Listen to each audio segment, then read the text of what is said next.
Will come to order. The Subcommittee on Aviation and Space of the United States Senate's Committee on Commerce convenes today for what I consider a very important hearing. 57 days ago, our nation witnessed the first major U.S. commercial passenger flight crash in nearly 16 years. Families had their loved ones taken from them in an instant. Children lost their parents, husbands lost their wives, a Kansas couple lost their daughter, and a rural community in our state called Kiowa lost a husband and wife, a pillar of the community, who were traveling to visit their daughter in college. I've taken that American flight before. There were many Kansans on that flight, and several of the members of this committee lost constituents on the American Airlines Flight 5342 and the Army's Black Hawk helicopter. In addition to the families who are grieving, our first responders made heroic efforts to find survivors and save lives, and the investigators have spent nearly 2 months searching the Potomac River and working to reconstruct wreckage to find answers. It has been a difficult 57 days. 67 lives that were lost on January 29th were taken prematurely in an accident that, by all indications, should have been avoided. Now, the families of these victims, the Federal Aviation Administration, the National Transportation Safety Board, the U.S. Army, and Congress are tasked with how to best honor the memory and make certain accidents like this never happen again. I want to highlight NTSB Chair Jennifer Hamady and NTSB Board for their diligence and transparency throughout the investigations. That job obviously is not an easy one, but it's been done with professionalism and care. It's their work that we are here, brings us here today to review. NTSB's preliminary report into the mid-air collision provides insight into the events of January 29th, but many questions, certainly in my view, many questions still need to be answered, not only by the NTSB's investigation, but by our nation's aviation safety regulator and by the Army. The preliminary report provides alarming statistics in using existing FAA data on the risks at DCA to aviation safety. That data includes,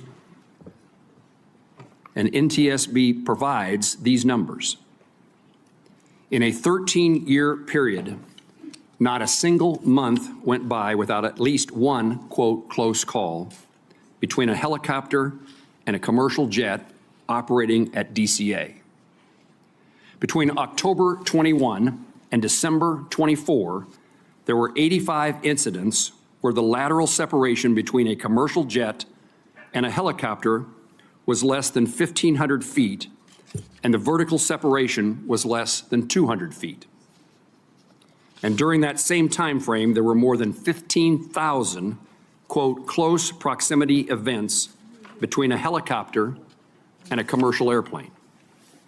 The NTSB findings that it is possible for a helicopter on Route 4 to have as little as 75 feet of vertical separation from airplanes on approach to runway 33. I commend the NTSB for issuing urgent safety recommendations, and I commend the FAA in acting to implement them, particularly the permanent restriction of non-essential helicopter operations at DCA. However, I want to know how, with these statistics in the FAA files, why prior to January 29th, the agency failed to improve safety protocols at Reagan National Airport. This committee worked tirelessly to pass an FAA reauthorization bill last Congress that prioritized safety, enabling our industry to continue innovating and equipping the FAA with the resources necessary to keep our skies safe. We need a permanent confirmed FAA administrator to implement this important framework for the future of the industry. President Trump recently nominated Brian Bedford to lead the FAA, and I look forward to his testimony before this committee in the near future. I commend Secretary Duffy for his push to modernize airspace, and I look forward to this subcommittee working together to keep America's traveling public safe and improve public trust in our air travel system. Demand for commercial aviation is expected to grow 4% each year over the next 2 decades, and along with new technology and commercial spacecraft entering our airspace. This will further place demands upon our airspace and require the tools and guidelines to ensure a safe airspace. American Airlines Flight 5342 and Priority Air Transport 25 carried innocent civilians, selfless service members, talented figure skaters, fathers and mothers, husbands and wives, sons and daughters. And while Congress' response to the January 29th ought to be deliberate and not executed in a knee-jerk fashion, Congress must make certain that this loss of life occurs never again. In this early investigation, we have many unresolved questions. Among those for me is, why was the ADSB out, not transmitting on the Black Hawk? Was it turned off or was there equipment malfunction?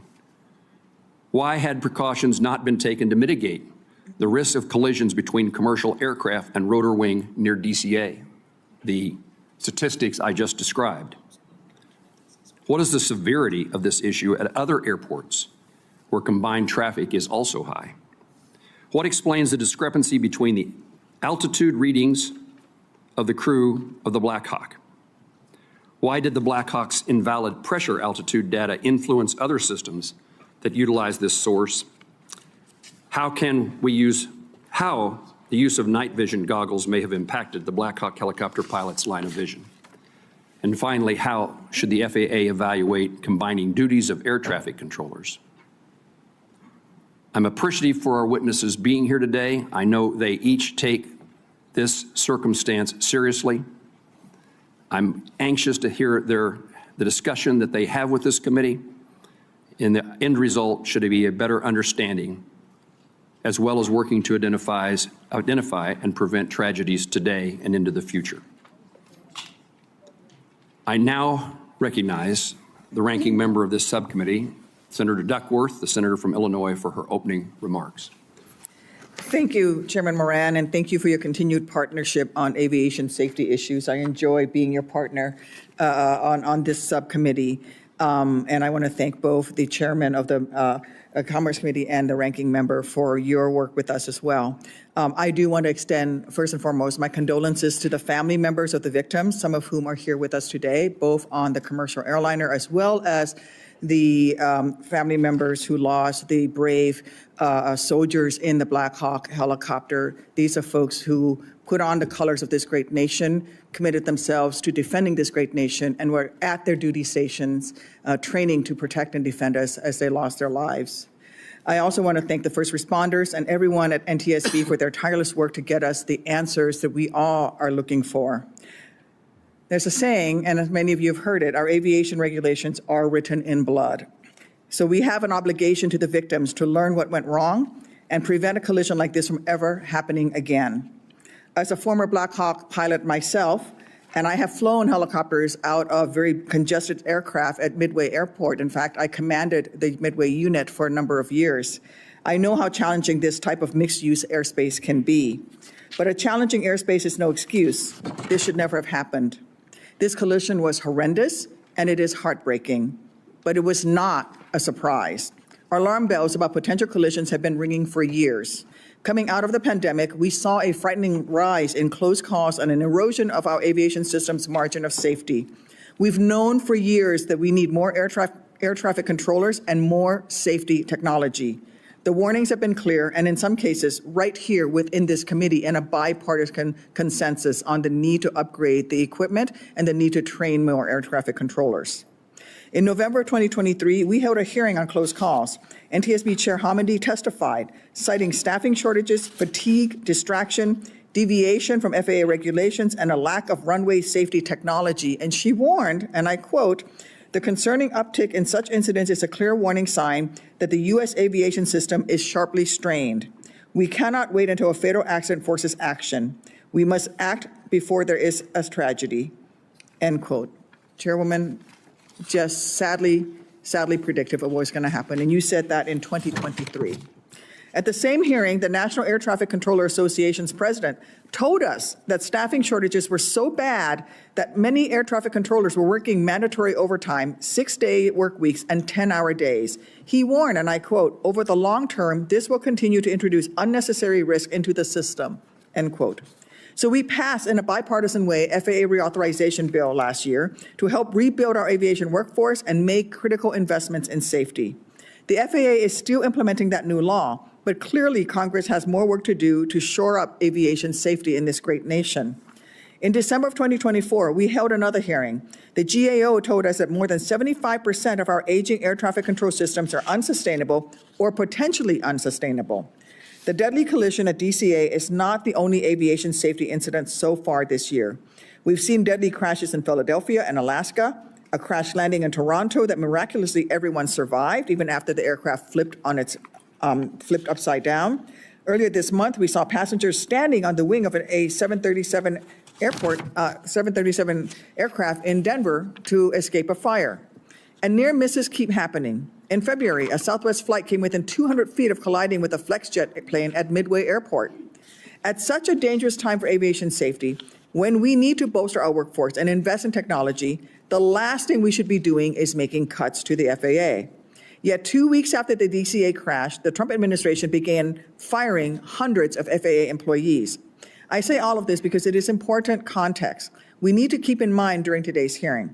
We need to understand what happened at DCA, but we also need to understand how this fits into a much larger threat to aviation safety. According to the NTSB, DCA had many close calls in recent years between October 2021 and December 2024. As the chairman has said, there were more than 15,000 instances of commercial aircraft coming close to rotary wing aircraft. 85 of those had a vertical separation of less than 200 feet. And last year, there were also 2 high-profile runway close calls at DCA. NTSB's preliminary report raises several questions. Most notably, how did FAA allow a helicopter route to come within 75 feet of a runway approach?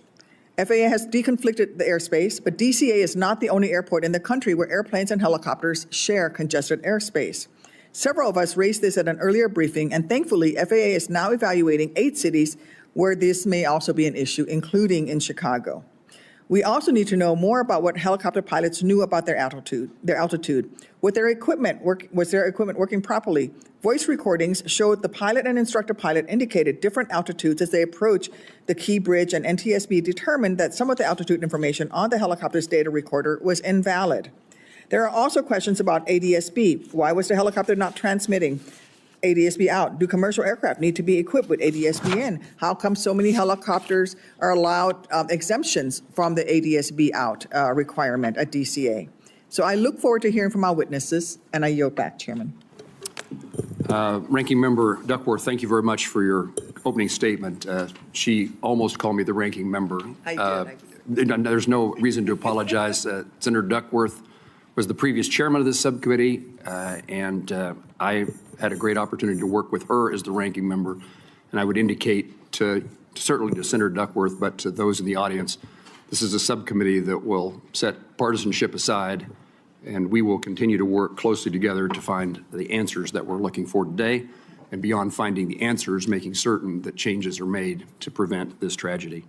We are joined by the chairman of the full committee, Senator Cruz, and I now appreciate his presence here and his leadership on this issue from the very beginning, and I now recognize him for his opening statement.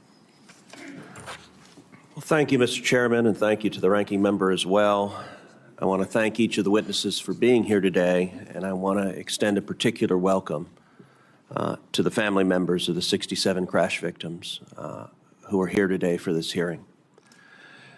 I've met with many of you since the crash, and each of you have my very deepest condolences for your unimaginable loss. The crash involving American Airlines Flight 5342 and the Army Black Hawk helicopter was preventable. It didn't have to happen. And I want you to know that I am committed to using the power of this committee to determine if any policy failures led to this crash and making certain that Congress acts to correct them. This accident marks the first time a commercial crash in the United States has led to mass fatalities in over 15 years. While America's national airspace system has kept Americans safe for decades, this critical juncture shows that more action must take place to enhance the safety of our system. The hearing today will examine the factors leading up to the mid-air collision 300 feet above the Potomac River. Whether the Army's practice of disabling ADSB out is a glaring safety concern. Whether the FAA missed warning signs with thousands of instances where helicopters and commercial aircraft at DCA came too close to colliding. Whether the communications between the air traffic controller and both of the pilots of the American Airlines flight and the Black Hawk helicopter was inadequate.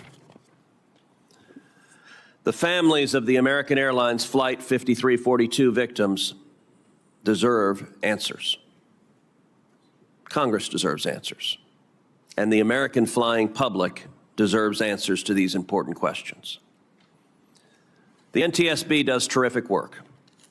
I'm grateful to Chairman Jennifer Homendy and her team for their thorough investigation of this accident. The preliminary report being discussed today is factual. It does not include analysis, nor does it include findings. It is just one step in what will be a lengthy and ongoing investigation. This committee will closely follow how that investigation proceeds and look forward to the NTSB's full findings. Some actions, however, cannot wait. Aviation safety is dependent on what is called the Swiss cheese model. Each layer of cheese represents a defense against an identified risk, building redundancy into the system to plug holes and prevent accidents. After decades of advancements, the U.S. aviation system has been held up worldwide as the gold standard of safety. The FAA's air traffic organization depends on thousands of talented air traffic controllers, hundreds of millions of dollars in annual investments to sustain technologies used to operate the air system, and billions more invested in technologies and facilities across the system. Even with these significant investments, the air traffic system is failing. Facilities, which are falling apart, are short-staffed, and projections show that the shortages will last for years. Over the weekend, the NOTAM system broke down for a third time in just 2 years. Congress has provided tens of millions of dollars in the past two years to modernize the NOTAM system, and it is broken down already twice this calendar year. President Trump and Secretary Duffy have pledged to take action to improve the air traffic control system. I plan to lead this committee in passing legislation to do the same. We must provide resources for the needed short, medium, and long-term improvements that chart the path to success and sustainment for the air traffic system. Earlier this week, I issued a call to aviation stakeholders for specific ideas to improve the air traffic system. I asked for concrete proposals, taking nothing off the table prematurely to make sure that whatever resources and authorities Congress provides to the administration will make a lasting difference. My proposal will complement the Trump administration's forthcoming plan.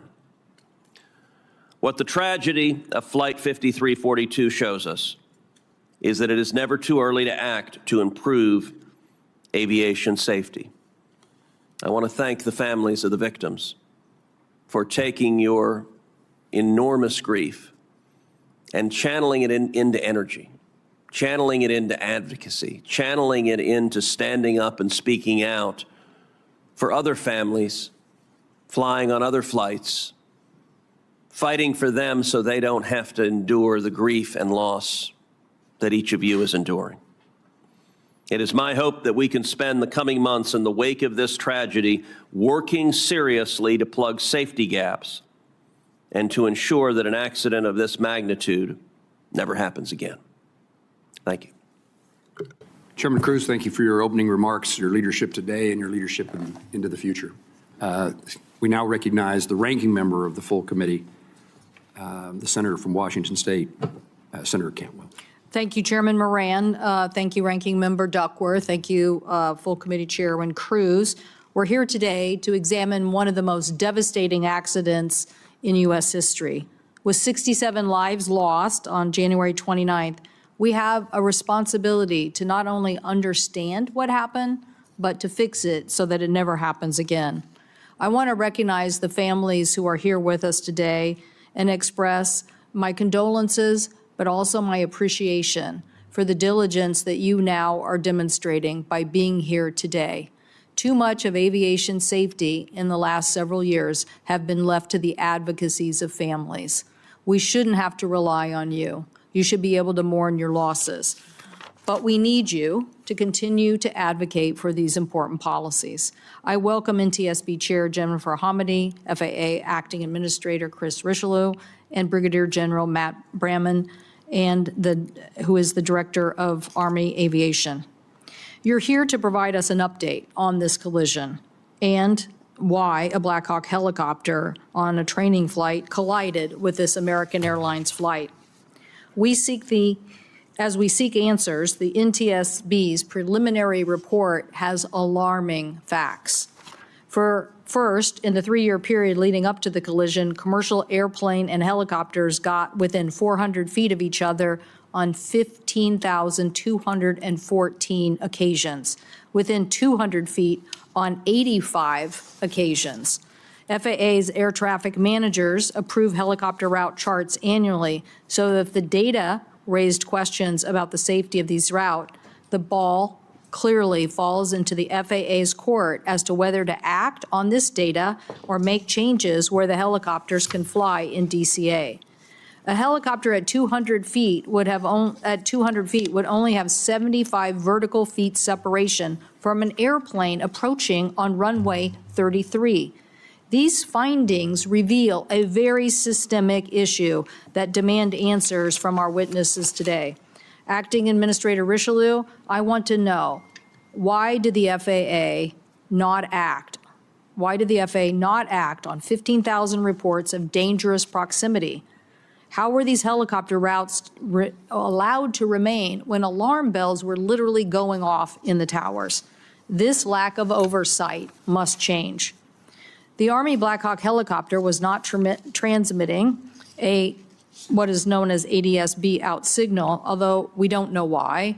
What we do know is that the military told our colleagues, House Delegate Eleanor Holmes Norton in 2023, that the military operates 100% of its flights in the National Capital Region without this safety technology, 100% of the time.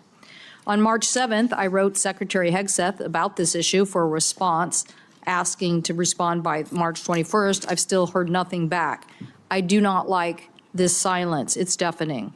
General Bramman, I have questions about these policies, especially given that the FAA's 2019 rule stating that the deactivation of the ADS-B out technology pursuant to an exemption was not to be routine. Well, the Holmes letter says that not only was it far from routine, 100% of the time operated with this exemption. Acting Administrator Richelieu, your agency gave government airspace users a loophole. What we want to know now is why this was allowed to continue if we had this data and information. And are there any other agencies that are acting with ADS-B out that we haven't addressed yet? The FAA rule needs to change. Chair Hamady, I will be asking you about ADS-B requirements. In 2010, the FAA said that it was premature to require this kind of equipment on operators. Yet, at the same time the FAA made that decision, just 2 years earlier, you wrote a letter saying, disagreeing with them, but saying that the conclusion stating the, quote, the equipage of aircraft with ADBS out in capacity will provide for an immediate, substantial contribution to safety, especially during operations in and around airports. Why did we not listen? 15 years later, commercial aircraft are still not operating with this. If American Airlines regional jet had been equipped with this ADBS in, it would have been able to receive the Black Hawk's transmission, giving it a better intelligence on positioning.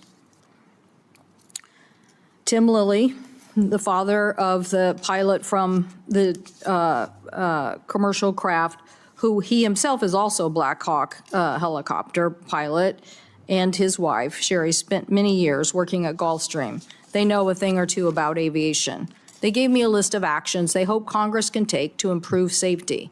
Mr. Chairman, we all need to work together on this critical safety legislation. Legislation to close the ADSB out loophole, require more commercial jets to have ADSB in capacity when operating near our nation's busiest airports, and have stronger information sharing between our military and civilian authorities. This isn't just about policy, it is about saving lives. To my colleagues, I hope that we can work together in a bipartisan fashion, since the FAA Reauthorization Act did require next-gen completion by 2025. We also directed the FAA to develop a plan for accelerating airline equipage with next-gen technologies, and authorized $17 billion through 2028 to modernize and replace the FAA ATC systems and infrastructure. So I do want to say, I do not believe in cutting the services, the benefits, or the training of our air traffic controllers. We need them, and we need them to do their job. I supported Senator Cruz's efforts to continue to advance more training centers to get more air traffic controllers trained. But now we need to learn this painful lesson. We need to make sure that we are preventing future accidents from happening. We must be unwavering in this effort. Thank you, Mr. Chairman, and I yield back. Ranking Member Cantwell, thank you for your opening statement. I'll now introduce our panelists who are here to testify. Our first witness is Jennifer. I'm sorry, I should put a title before you. Our first witness is Chairman Jennifer Hamady of the National Transportation Safety Board. The NTSB is an independent federal agency that investigates every civil aviation accident in the United States and significant events in other modes of transportation such as rail, transit, roadway, and pipeline. She has served as the chairwoman since 2021 and is a member of the NTSB board since 2018. Our second witness is Mr. Chris Rochelot, Acting Administrator of the Federal Aviation Administration. Mr. Rochelot has served at the FAA for more than 20 years in multiple roles, including as Deputy Associate Administrator for Aviation Safety. And our third witness is Brigadier General Matthew Brahman, Director of Army Aviation for the headquarters of the Department of the Army. Throughout his service, General Brahman has deployed over 36 months supporting overseas contingency operations. And I thank you, General, for your service. I now recognize Chairman Jennifer Hamady to deliver her opening statement. Thank you, Chairman Moran, Ranking Member Duckworth, Chairman Cruz, Ranking Member Cantwell, and members of the subcommittee for the opportunity to provide you with an update on our investigation of the mid-air collision that occurred over the Potomac River near Reagan National Airport on January 29th. The NTSB knows tragedy all too well. We experience it every day, which is why we fight so hard for safety. Yesterday, we remembered the 6 lives lost during the collapse of the Key Bridge in Baltimore a year ago. Today, we once again mourn the 67 lives lost at DCA, the 7 in Philadelphia, 10 in Nome, Alaska. We often talk about safety in terms of numbers. Did accidents, fatalities go up or down? It's important that we remember today that those who died at DCA and in other accidents we investigate aren't numbers.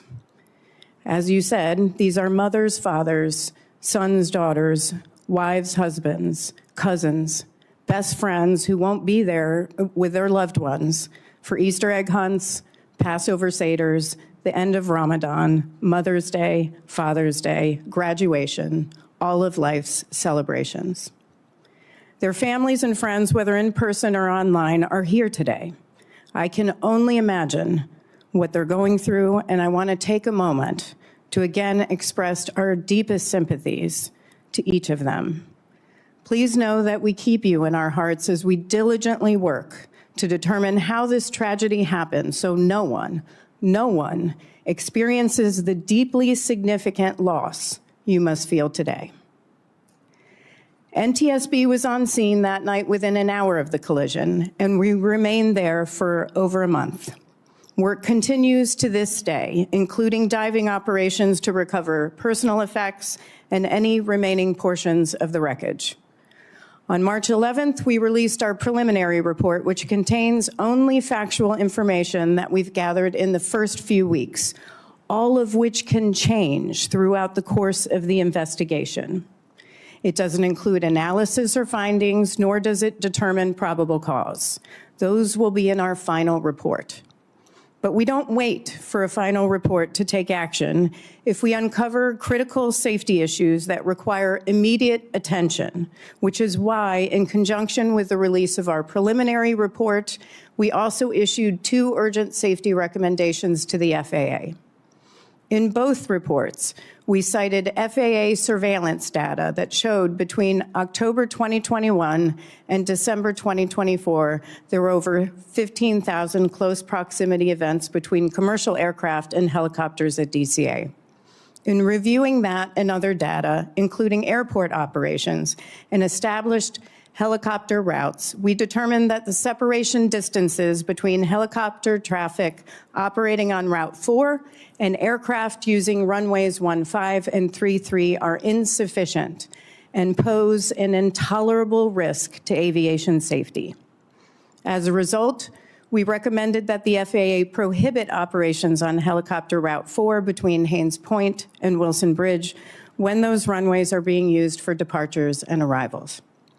We also recommended that the FAA designate an alternative helicopter route that can be used to facilitate travel between Haines Point and the Wilson Bridge when that segment of Route 4 is closed. I want to commend Secretary Duffy for his swift acceptance of our recommendations. The Secretary and the Acting Administrator and the General have been tremendous partners throughout the course of this investigation, and I want to thank them for their commitment to safety. I know we're all searching for answers, the right safety solutions, but the NTSB is the gold standard for accident investigations for a reason. We are thorough and we're fact-based. We leave no stone unturned and we let the evidence guide us. Investigations take time. We have a lot of work to do in this investigation, from interviews to analyses of large volumes of documents and data to review, to air carrier operations that we have to review, helicopter operations, air traffic control, human performance, helicopter airworthiness, flight recorders, and more. In total, we have about 40 NTSB experts leading this investigation in collaboration with the parties and others, and we're aiming to complete this investigation within 1 year, barring, of course, any unforeseen circumstances. Now, I want to close by thanking you for your steadfast support of the NTSB, and I look forward to answering your questions. Thank you, Chairwoman. We now recognize the Acting Administrator Rocheleau of the FAA for 5 minutes. Thank you, Chairman Moran, Ranking Member Duckworth, Chairman Cruz, and Ranking Member Cantwell, as well as members of the subcommittee. Thank you for the opportunity to be here today to discuss the NTSB's preliminary report on the mid-air collision of PSA Airlines 5342 and a U.S. Army Black Hawk helicopter that occurred in January near Ronald Reagan Washington National Airport, or DCA. I would like to begin by offering my sincere sympathies to the families and loved ones of those who perished in recent aviation accidents, particularly the accident near DCA. The FAA continues to support the ongoing NTSB investigations. Our work with the NTSB will help us understand the factors that contributed to these accidents and we will use the data to inform future FAA actions. Aviation safety is the FAA's #1 priority. Let me repeat that. Aviation safety is the FAA's #1 priority. While flying remains the safest mode of transportation, aviation safety is not static. There's always room for improvement. The professionals at the FAA take their jobs very seriously and strive to ensure safety every day. But the fact of the matter is, we have to do better. We have to identify trends. We have to get smarter on how we use data. And when we put corrective actions in place, we must implement them with diligence. I want to thank Chair Hamady and the entire NTSB team for their dedication in their ongoing investigation. Earlier this month, the NTSB issued an initial report and 2 urgent safety recommendations.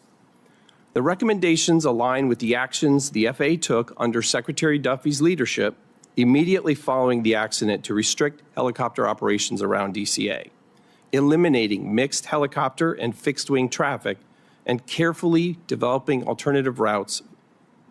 Following the NTSB recommendations, the FAA took action to make these restrictions permanent. When essential helicopter operations, such as life-saving medical, active law enforcement, active air defense, or presidential transport must operate in the flight-restricted airspace, fixed-wing aircraft are not allowed in that airspace. We're also continuing to analyze other airports that have both established helicopter routes and nearby airplane traffic. The FAA is also carefully reviewing offshore helicopter operations. As part of this analysis, we're using machine learning and language modeling to scan incident reports and explore multiple data sources to find themes and areas of concern. We will take immediate action if needed to mitigate any identified safety risks. Additionally, I will establish a safety risk management panel and engage with aviation stakeholders to identify additional hazard areas involving helicopter and fixed-wing interactions. And all aircraft operating in DCA Class B airspace will be required to broadcast their position and identification using ADS-B out, with very limited exceptions. We're bolstering aviation safety in other ways too. Air traffic control staffing is a top priority, as air traffic controllers play a critical role in keeping the American people safe. Right now, we have over 10,750 controllers on the job, with over 3,000 in training. We intend to hire another 2,000 controllers this year. We have streamlined the hiring process and incentivized hiring with a 30% increase in the salary of those who qualify to attend the FAA's Academy. And we're already seeing positive results from these improvements. During the hiring surge that closed last week, we received over 10,000 applications, and more than 8,000 of those were referred to testing. We also continue to maintain rigorous oversight of Boeing to ensure the safety and compliance of its aircraft designs and operations. This oversight extends to ongoing monitoring of Boeing manufacturing practices, maintenance procedures, and software updates. We're working closely with Boeing to address any safety concerns and to ensure that all required modifications and improvements are made to meet the highest safety standards. We have a strong foundation at the FAA, and we're going to make our agency even stronger. We are refocusing our energy and directing all of our resources to safety, and will continue to recruit, train, and retain the best and brightest for the FAA team. I thank you for the opportunity to testify today. I also thank President Trump and Secretary Duffy for putting their faith in me to lead the FAA during this time. The work we do at the FAA isn't easy, but it's vitally important to the American people, and I'm proud to once again be part of the FAA team. I look forward to your questions. Thank you, sir. Recognize Brigadier General Matthew Brayman for his testimony. Thank you, Chairman Moran, Ranking Member Duckworth, Chairman Cruz, and Ranking Member Cantwell, and distinguished members of the committee. I appreciate the opportunity to come here before you today to speak about the mid-air collision that occurred between an Army Black Hawk helicopter with the call sign PAT-25 and American Airlines Flight 5342. First and foremost, on behalf of Army senior leaders and all of our soldiers, I want to pass my continued condolences to all those that are affected by this tragedy. I want to thank the professional work of our first responders and the federal, state, and local agencies that responded within minutes to the crash site and aided in the recovery. I want to thank Chairman Hamady and the NTSB for conducting a thorough investigation and facilitating a close and transparent relationship with the Army as we conduct our parallel investigations. The NTSB remains lead in the investigation, so I can't offer facts and recommendations at this time, but I can offer an Army perspective on the preliminary report and provide clarifying information on Army helicopter operations, and certainly can do that here in the Washington, D.C. area. For context, Pat 25's unit, the 12th Aviation Battalion, falls under the Army Aviation Brigade, or referred to as the TAB. And that unit has the mission to provide continuous, responsive aviation support to senior military and government leaders to enable continuity of government operations and defense support to civil authorities. The TAB is one of dozens of organizations, both civilian and military, that operates helicopters in the D.C. area. Our aircraft continue to meet all requirements to operate in the national airspace, in Class B airspace, and the helicopter routes in Washington, D.C., and they operate under positive control of flight services when within 30 nautical miles of DCA. Pat 25 was operating out of Davison Army Airfield at Fort Belvoir. The crew of 3 were fully qualified to fly in the local area. The pilot in command, CW2 Andrew Eves, was an instructor pilot. The co-pilot, Captain Rebecca Lobach, was a qualified pilot in command as well, and the crew chief, Staff Sergeant Ryan O'Hara, was a standardization flight instructor. The night of 29 January, Pat 25 was conducting an annual proficiency and readiness test, or APART. And as part of that flight, was approved to operate at contingency locations associated with their directed mission. This has led to questions as to whether Pat 25 was transmitting automatic dependent surveillance broadcast out, or ADSB out. The specific status of both its operation and functionality is something that is under the investigation of the NTSB.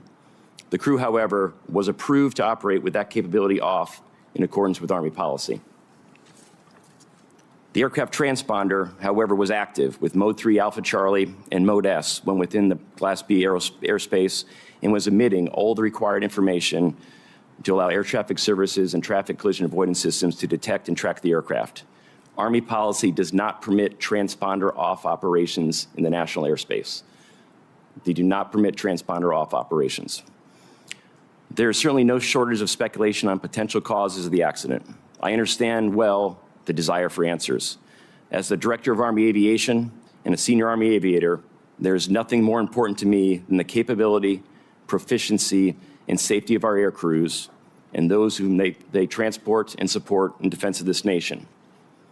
And I'm also personally invested in the safety of our commercial aviation enterprise, as I live with an airline pilot, and her safety and the safety of her passengers is paramount to me as well, which is why it is essential that we see this investigation through to its fruition so we can have well-informed, facts-based conclusions to make desired change when needed.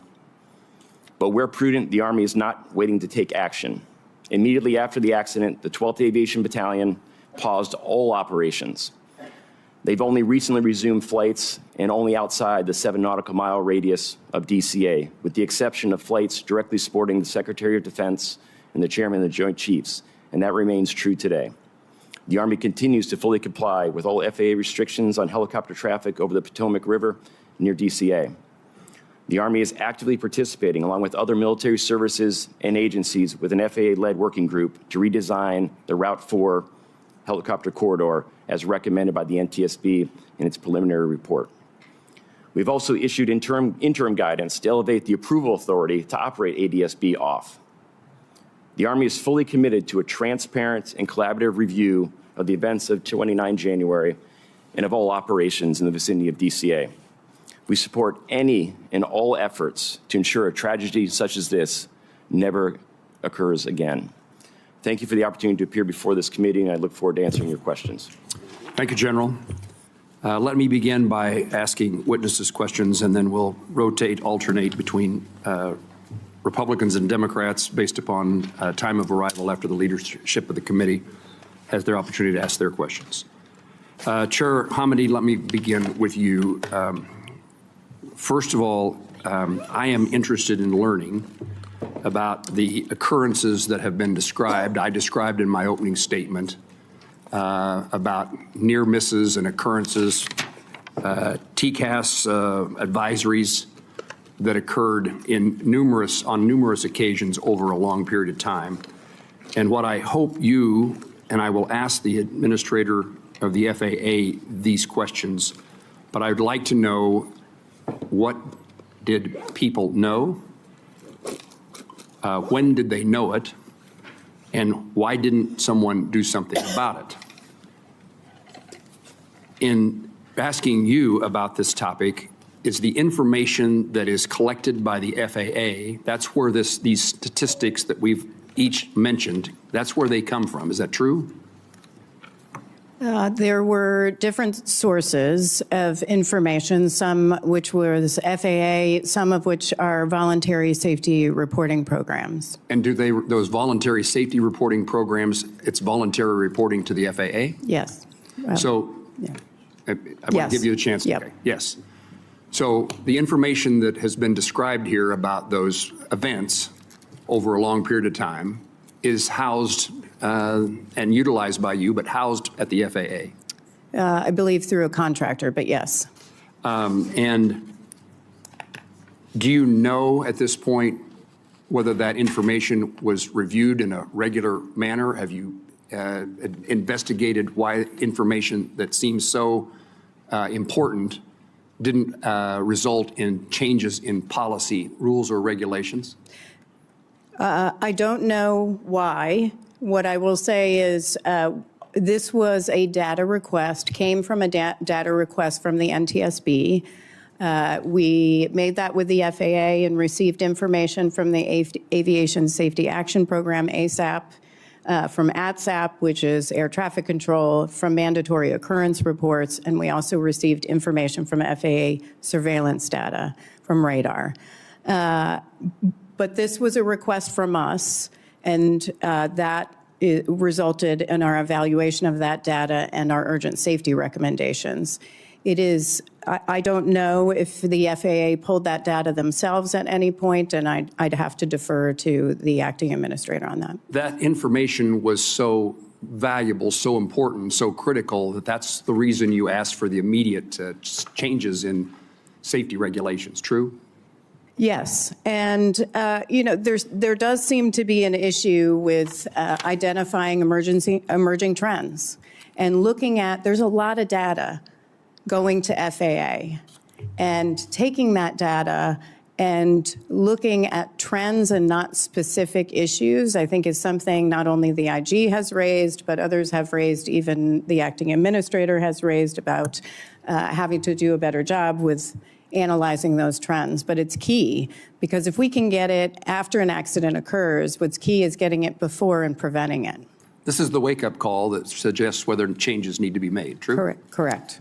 Administrator, I'm interested in asking you the same series of questions. What did the FAA know prior to this accident? When did they know it? And why wasn't some action taken to encourage and, in fact, increase the safety, particularly at an airport like DCA and maybe others, and the proximity between helicopter and commercial air service traffic? Yes, sir. So I'm very concerned about what we've learned in the subsequent investigation, both from the NTSB as well as our own reviews that we immediately took. Clearly, something was missed.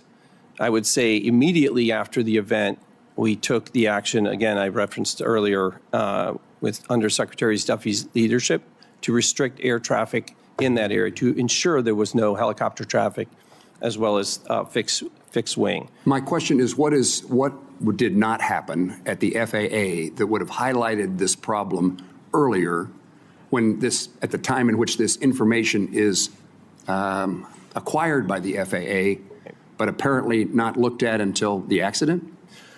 So the actual process by which there's an ongoing review all the time of the data that is available.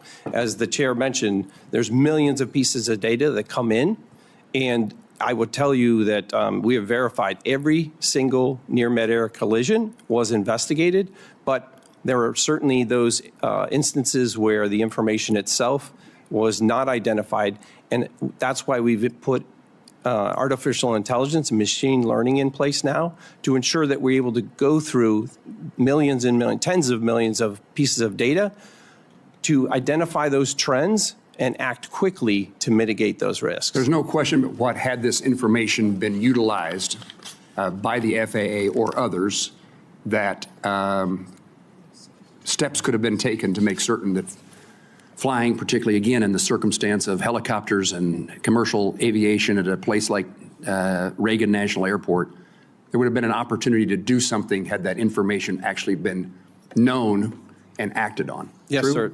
That True? is correct. Thank you. Senator Duckworth. Thank you, Mr. Chairman. Following up on the chairman's questions, which is also my first question, Mr. Rushlow, can you tell me if this new methodology using the AI or whatever other methodology you're using to look at the aggregate data is being applied to other airports where there is close helicopter traffic in proximity to landing aircraft? Yes, Senator, it is. We have 10 locations around the United States, including Alaska, Anchorage, that we're looking through right now, what we are referring to as hotspots, to look at similar trends, similar activities as it relates to fixed wing and helicopter operations. Is this methodology of reviewing aggregate data going to be applied nationwide, not just in this particular area, but to look at the overall trends of near misses at other airports, not just between fixed wing and rotary wing? Yes, ma'am. So there are 3 activities going on right now. First, the hotspots I referred to. Second is kind of a nationwide use of this review and use of this new capability that we've just admitted. And then, of course, the ongoing analysis and how we're doing that with our industry partners as well as the military. Thank you. According to NTSB, between, as we've said, between October 2021 and December 2024, there were more than 15,000 instances of commercial aircraft coming close to helicopters. 85 of those had a vertical separation of less than 200 feet. General Brayman, do you know how many of those 85 close calls involved Army helicopters? Ranking Member Duckworth, we do not. Can you tell me why that is? That data in those databases is currently not shared, but certainly the Army is interested in becoming part of an opportunity to share data because that's relevant to our safety as well. Mr. Rushlow, will the FAA commit to sharing that data with the Army? Yes, ma'am, we will. Thank you. We've also asked for that information, and we're going to share it as part of our investigation with all the parties. And I think this needs to be ongoing into the future so that especially the military aircraft that are flying within rotary wing close vicinity, these folks should be getting this data, and we can do that moving forward. Mr. Rushlow, will FAA, I've already asked that. General Brayman, can you explain the Army's rationale for its policy that gives commanders discretion to determine how many crew chiefs are needed for a particular mission? I think it's important.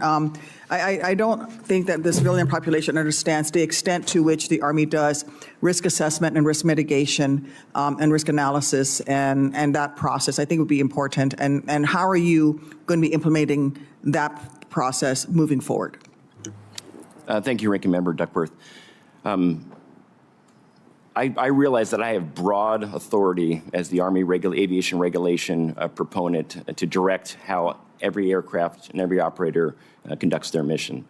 But the reality is, and I'm not afraid to take that authority and use it when appropriate, the reality is the best individuals we have to assess the risk of every single flight are our unit commanders because we hold them responsible.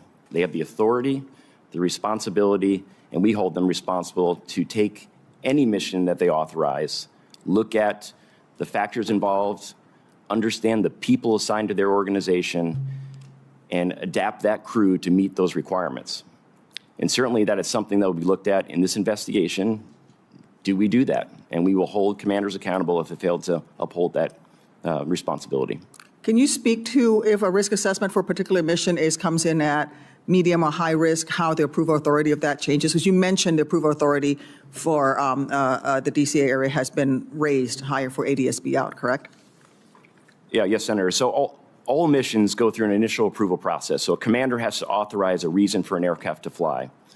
At the completion of that authorization, the crew then assesses all the risks associated, known and expected risks associated with the mission they've been tasked to do.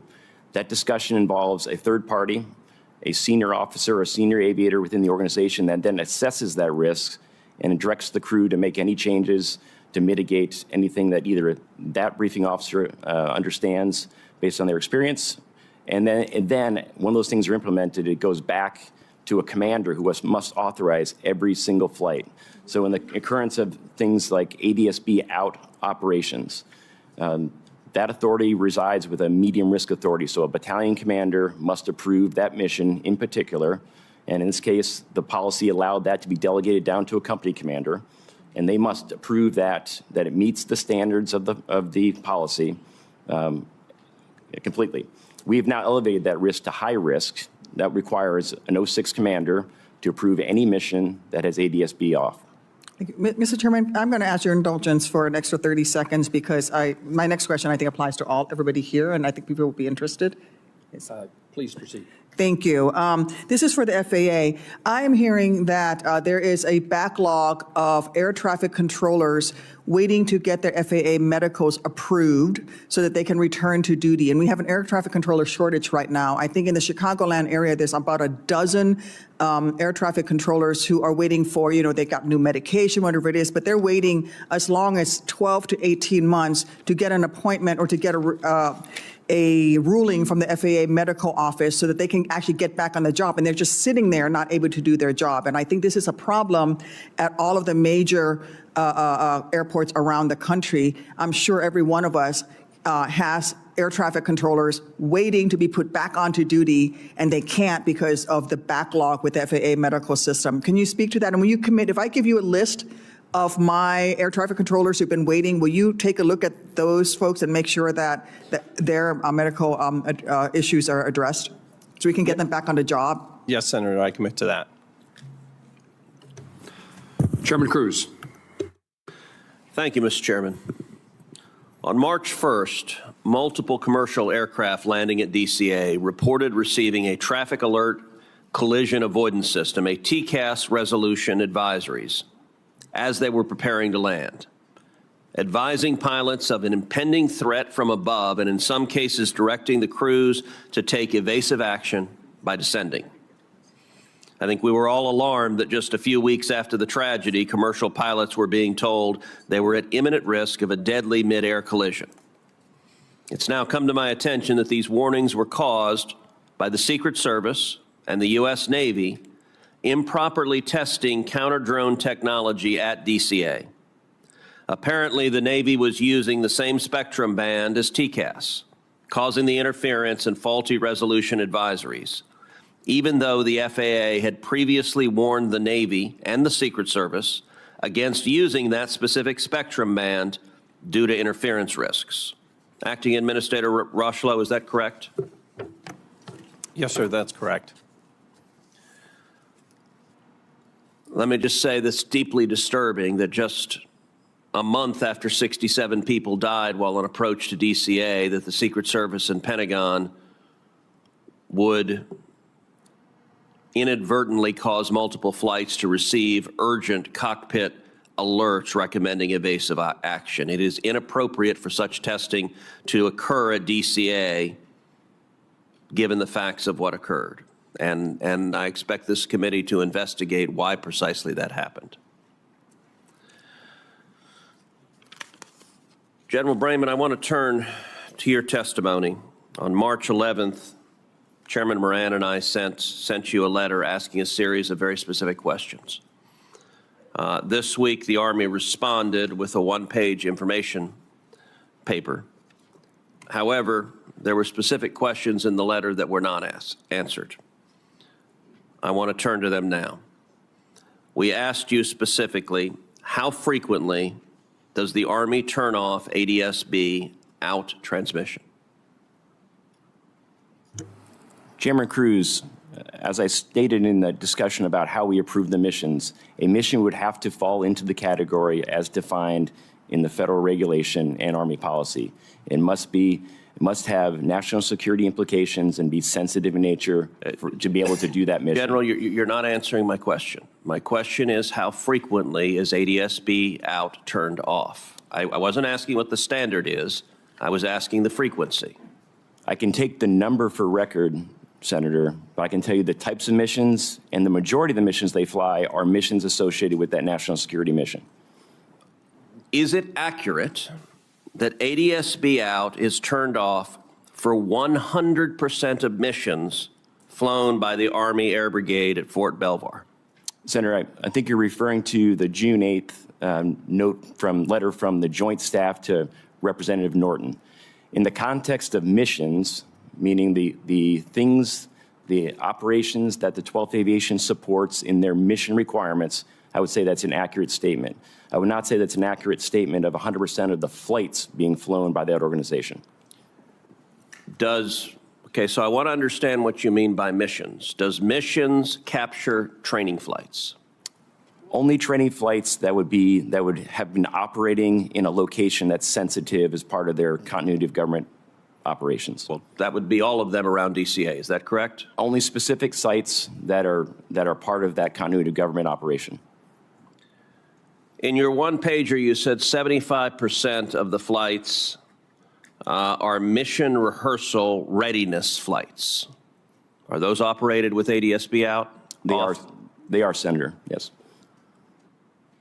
So right now, today, the Army is flying helicopters in and around DCA Airport with ADS-B out turned off. Is that correct? When conducting their NORTHCOM directed mission, that is correct. I have to say I find that shocking and deeply unacceptable. And I want to encourage the Army right now to revisit that policy and to revisit that policy today. And I can tell you, if the Army chooses not to, I have a high level of confidence that Congress will pass legislation mandating that you revisit the policy. If today another accident occurs over DCA with another helicopter that had ADS-B out turned off, the Army will have very direct responsibility for that. And I am at a loss to come up with any justification for risking the lives of the traveling public with that decision. You can't change the decisions made yesterday, but you can change decisions made forward. Now, it's my understanding the Army has a memo, August 9th, 2024, entitled ADS-B Out Off Operations in the National Airspace.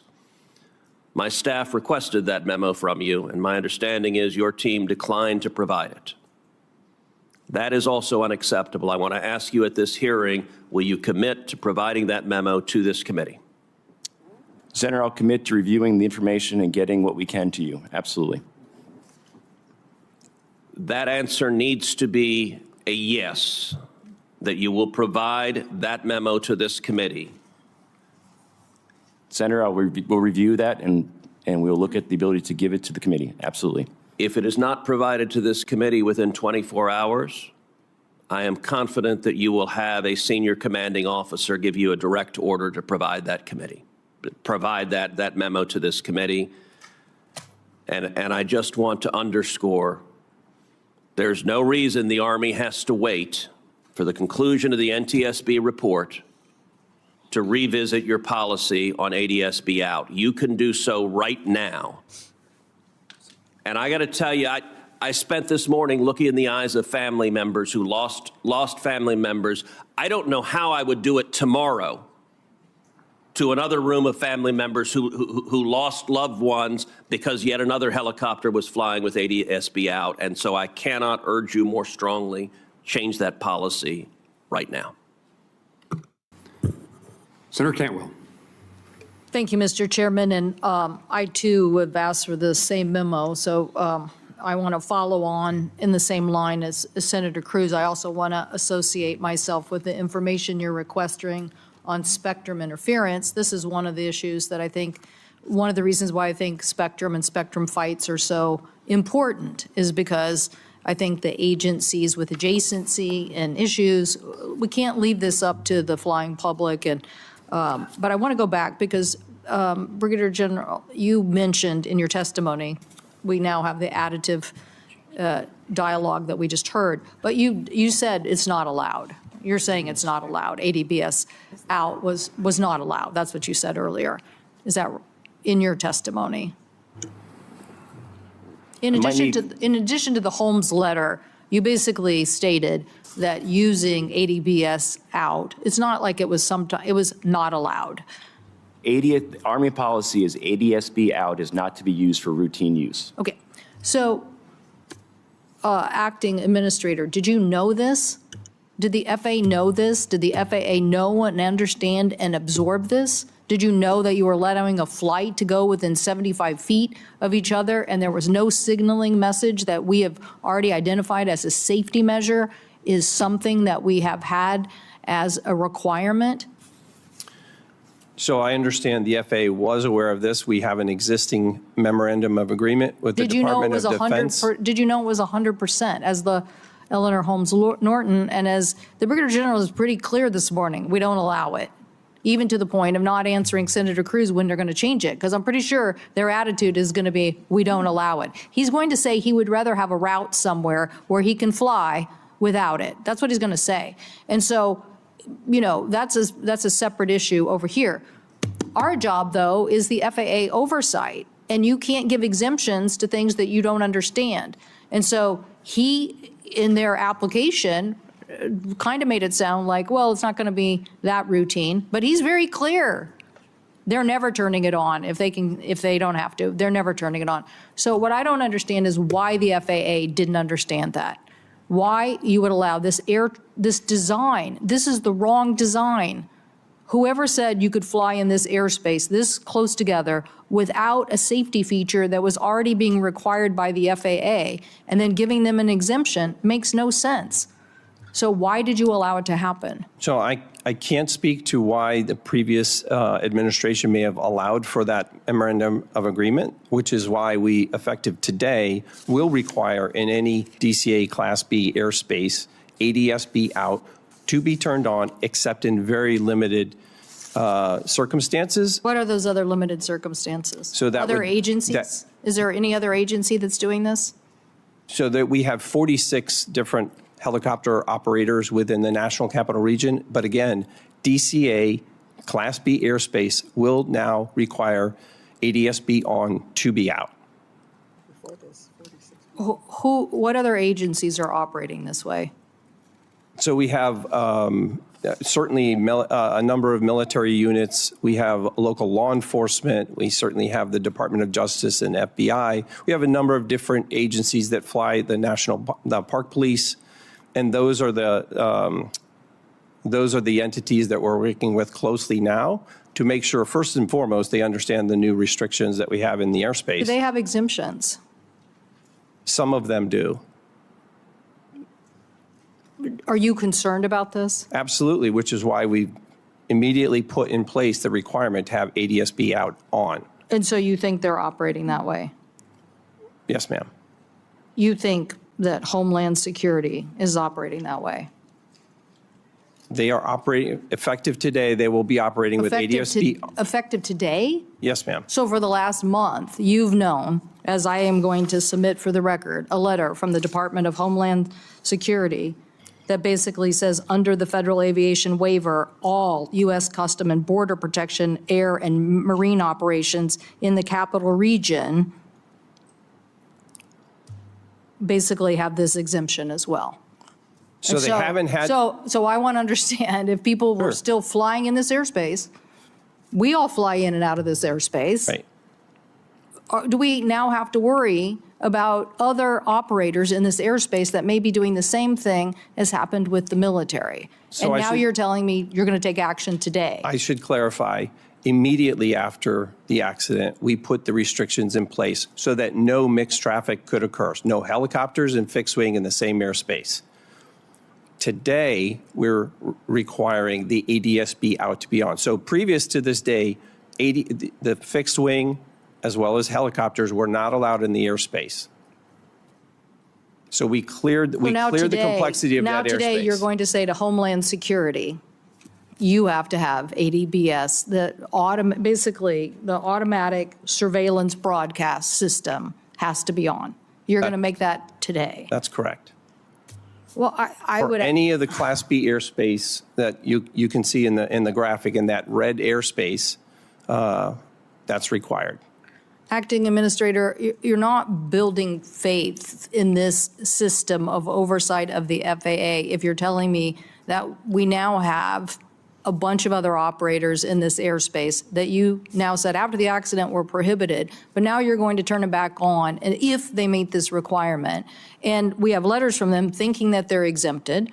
I want to see this rule. This would have been a great debate with Mr. Bradbury before the committee, because the American people, these poor families have lost loved ones. This is not their day job. It is your day job. It is the day job of the FAA not to allow these exemptions to become prolific and everybody use them, and then us have to sit here and figure out how to do our oversight job of you to make sure that these details are exposed when we can't even get a memo from some of these agencies. So, Mr. Chairman, I know my time has expired, but I will come for a second round with the witnesses, because I think it's clear. The NTSB has been very clear on the requirements for ADSB in, and in this case, if they would have listened to them, it's $40,000 to equip, $20,000 to equip one plane. You could probably equip the whole fleet of aviation for $100 million. I guarantee you their lives, the family lives, are worth that. Thank you, Mr. Chairman. Before recognizing Senator Budd, does the FAA, Mr. Rushlow, does it have the authority to supersede the operations of the Army and these other agencies in the airspace around airports? We haven't gotten the Army to say they're going to do this with their own policy, but you say you're mandating it. Do we know that the Army and others have to follow your mandate? Yes, sir, they do. Okay. Senator Budd. Thank you. Well, first and foremost, I want to offer my condolences and prayers to all the families that are here today. I'm saddened that so many North Carolinians were lost in this accident, including Captain Rebecca Lobach and the 4 members of 5342's Charlotte-based flight crew. Samuel Lilly, Jonathan Campos, Denasia Elder, and Ian Epstein. Senator Moran, I'm sorry for the loss of so many Kansans as well in this incident, and I want to thank you for organizing this hearing. Chair Hominy, thanks for your work so far. On page 9 of the preliminary report, it states that the MPFR, the multi-purpose flight recorder's reading for pressure altitude conflicted with other altitudes readings. Ultimately, this conflict led your team to invalidate the pressure altitude reading provided by the recorder. Can you provide any details on the differing altitude readings? And do you have any update on whether this conflicting data was limited to the MPFR or if that was provided to the flight crew and perhaps was a confusing factor? We are still looking into that and doing some testing. What I will say is the pressure altitude was determined invalid on the Black Hawk because we would expect that to be somewhat similar to the CRJ. But it was much lower, so we determined that that was invalid and it couldn't be used to calculate the barometric altitude. We would need 2 sets of data, which is pressure altitude and barometric pressure setting. We had the pressure setting. We don't have the pressure pressure altitude data for that. So we can't, we were not able to determine from that what the barometric altitude was of the Black Hawk. However, we are looking at other data. Okay, thank you. General Brahman, Pat 25 was operating out of Davison Army Airfield on a pilot annual standardization mission at the time of the collision. Given the concentration of senior military and civilian officials surrounding DCA, how vital are these missions to readiness for continuity of government operations? Senator, they're extremely vital. To go back to Senator Cruz's question about how many flights are done, 75% of the missions flown by the 12th Aviation Battalion are in direct support of the continuity of government rehearsals, exercises, and making sure crews are familiar with how to get that mission accomplished. And they stand ready every single day in a 15-minute alert string to do that mission. Thank you, General. Can the Army continue to fulfill its priority air missions, air transport missions, without access to Route 1 and Route 4? The Army is certainly, the fact that we're in the working groups will allow us to help influence routing that will allow us to continue to do that mission. I'm confident we can do that. Thank you. Chair Hamady, again, in your view, is the permanent closure of Route 4 the only solution that allows for continued operations of both rotary and fixed-wing aircraft around DCA? And it's permanent closure when runways 15 and runway 33 are in use. That was our recommendation to the FAA. Thank you. Yep. Administrator Rocheleau, the aviation investigation report from the NTSB shows that the separation between an aircraft on approach of runway 33 would have a mere 75 feet of separation from a helicopter operating on Route 4 and hugging the shoreline of the east bank of the Potomac. Was the FAA aware of this conflict prior to January 29th? And given the insufficient vertical separation that we're talking about, was the FAA relying solely on controllers in the DCA tower to deconflict the approach to runway 33? So the FAA was aware of the design of that airspace in advance of December 29th. I would say that's one of the reasons why we immediately restricted that airspace after the incident to review the circumstances around the airspace itself. In addition to that, it's one of the reasons why we are looking at hotspots or mixed traffic areas around the nation, whether that's Boston, Dallas, LA, and Anchorage. Thank you, Chairman. Senator, can I? Please. There is a DC helicopter working group that we have been trying to figure out who is part of the working group and get minutes and get documents from that working group to see what information was shared and what was discussed over the years. We have not been able to attain that yet, and I hope we can from FAA and others. Are you a part of that working group? We are not part of that working group. But you have access to it, and they are willing to provide what they find. We have requested information. We have not even been able to identify who is part of the working group firmly and get documents as part of that working group. We've requested all of that information because we do want to evaluate what was discussed. We're also going to interview the FAA cartographers on how this route was mapped because that 75 feet is max. That is the maximum. It goes down from there as the glide slope comes down to, as commercial aircraft approach runway 33. Thank you.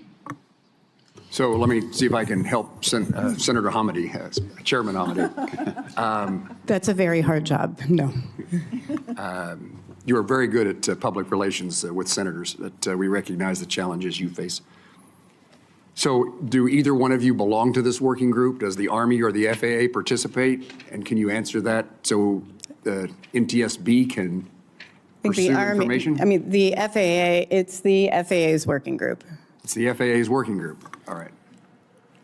Mr. Rocheleau, what's the problem? I'm happy to work with the chair. We've been working extremely closely together on this investigation, and I'm happy to work with the chair and understand why she hasn't received that information and make sure we follow up on that. Can you think of any reason that NTSB shouldn't be a part of that information?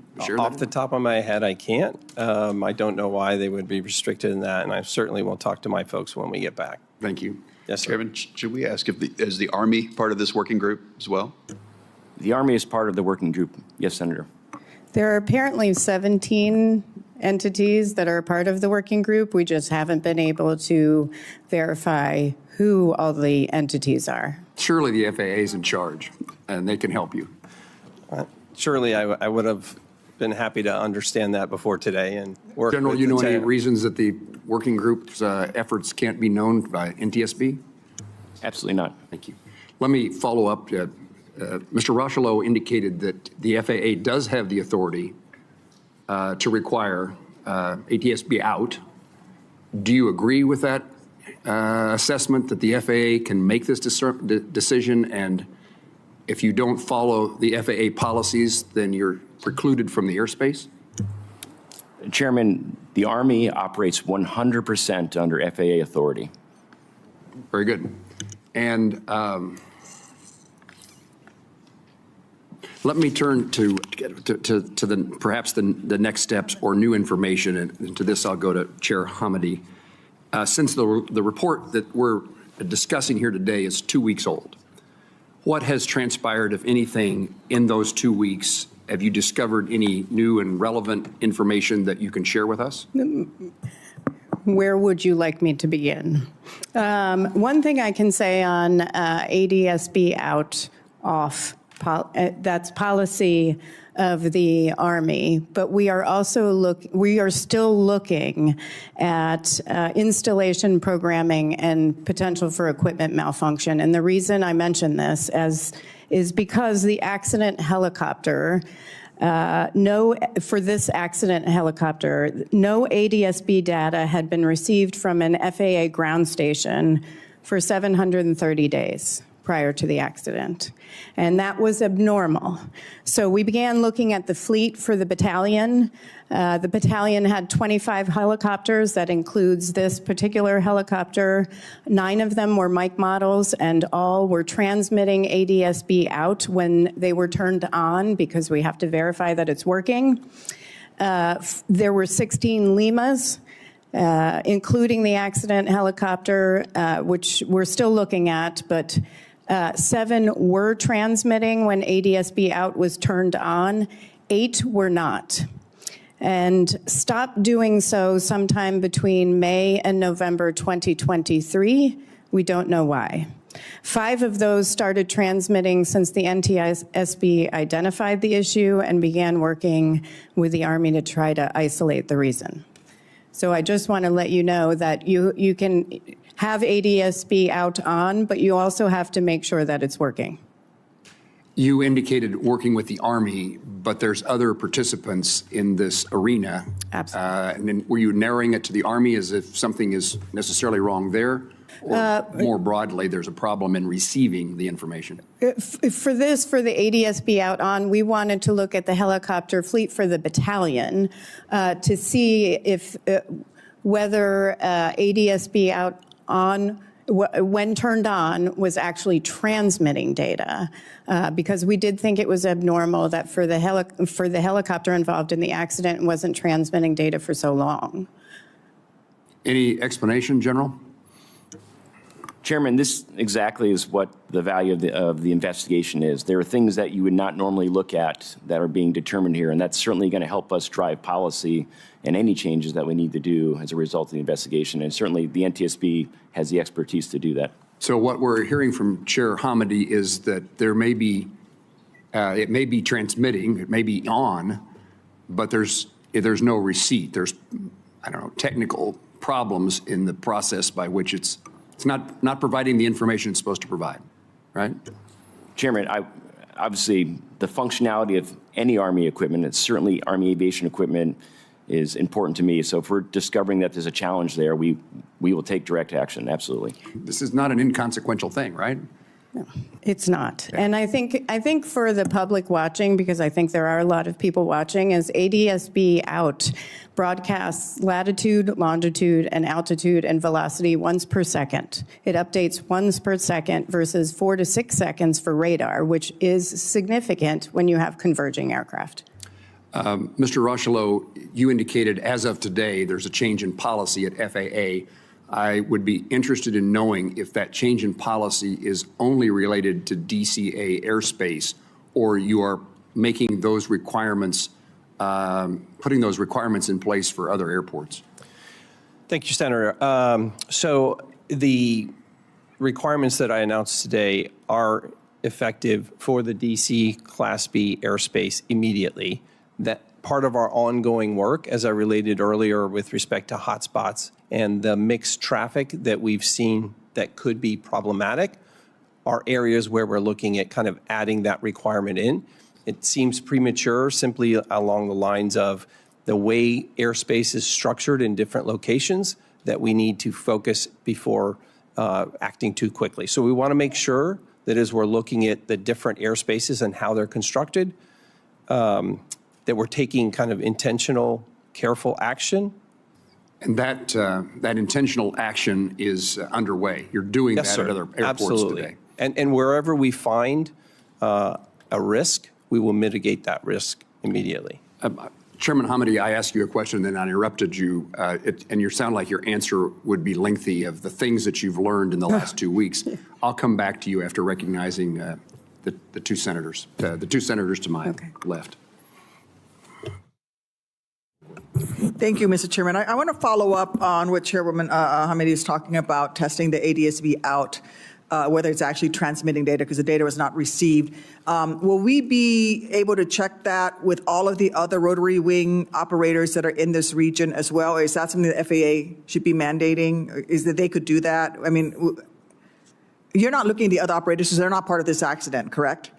So then my question for Mr. Rushlow is, will you be directing, will the FAA be directing all of the other helicopter operators, whether it's Homeland Security, local law enforcement, who have this exemption to ADSB out, will you be directing that they actually test their equipment to make sure that it is actually transmitting the data that can be received? Yes, Senator. I think that's part of our ongoing work in the collaboration between those operators and how we make sure they, first and foremost, understand the requirement, and second, that their equipment is functional.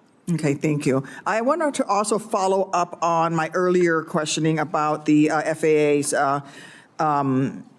air traffic controller workforce. I had mentioned, you had committed to looking at the list of names I gave you that I will be giving you for the air traffic controllers who are waiting for medical review.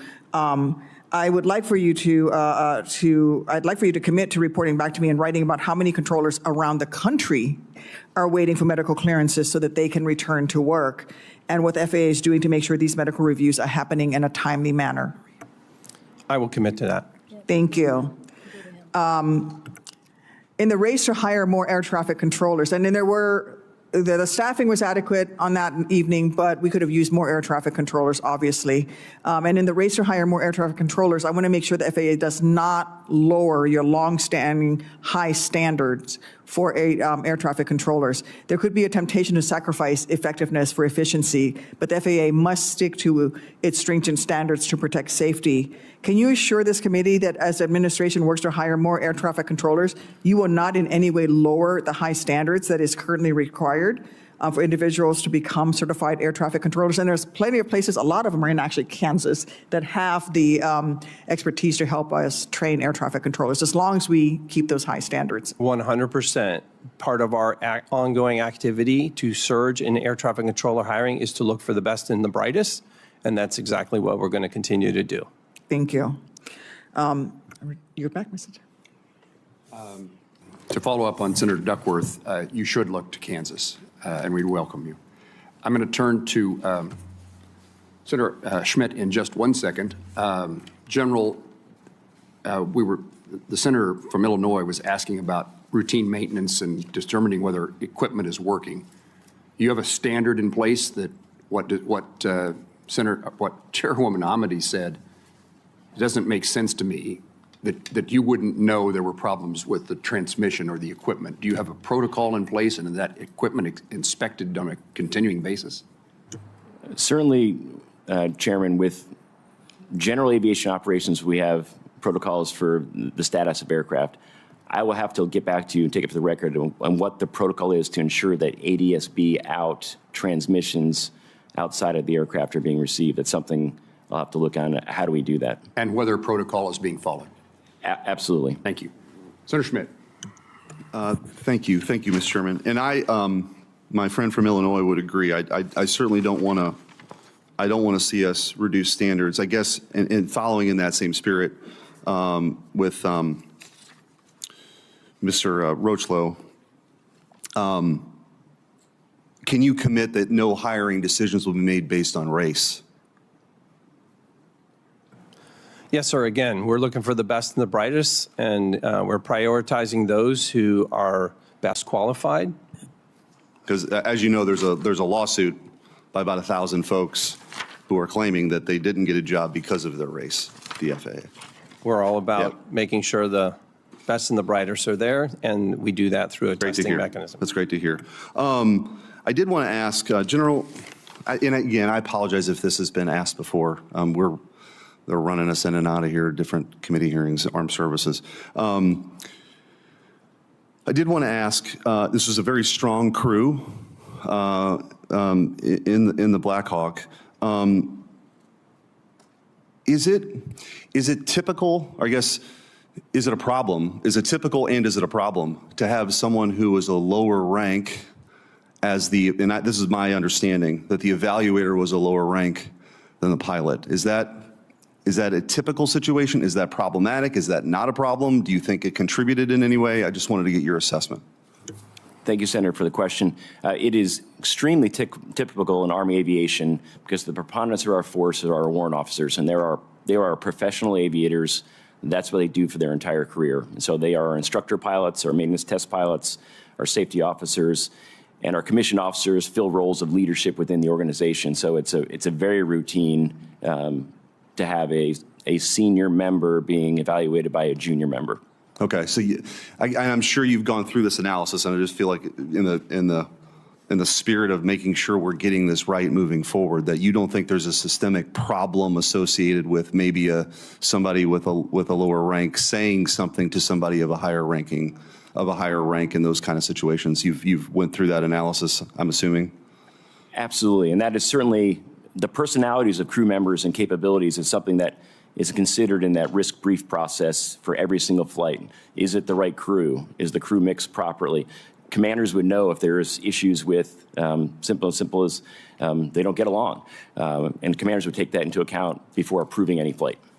And I guess for the FAA, and again, maybe you've been asked this before, but clearly in the chairman's opening statement and a number of the committee members, just the statistics of the number of near misses between helicopters and aircraft landing at DCA, that, those operations now have been halted. Can you just explain to the American people why that didn't happen before? So, again, I'll say that the reports that were come in previously were certainly analyzed, but something was missed.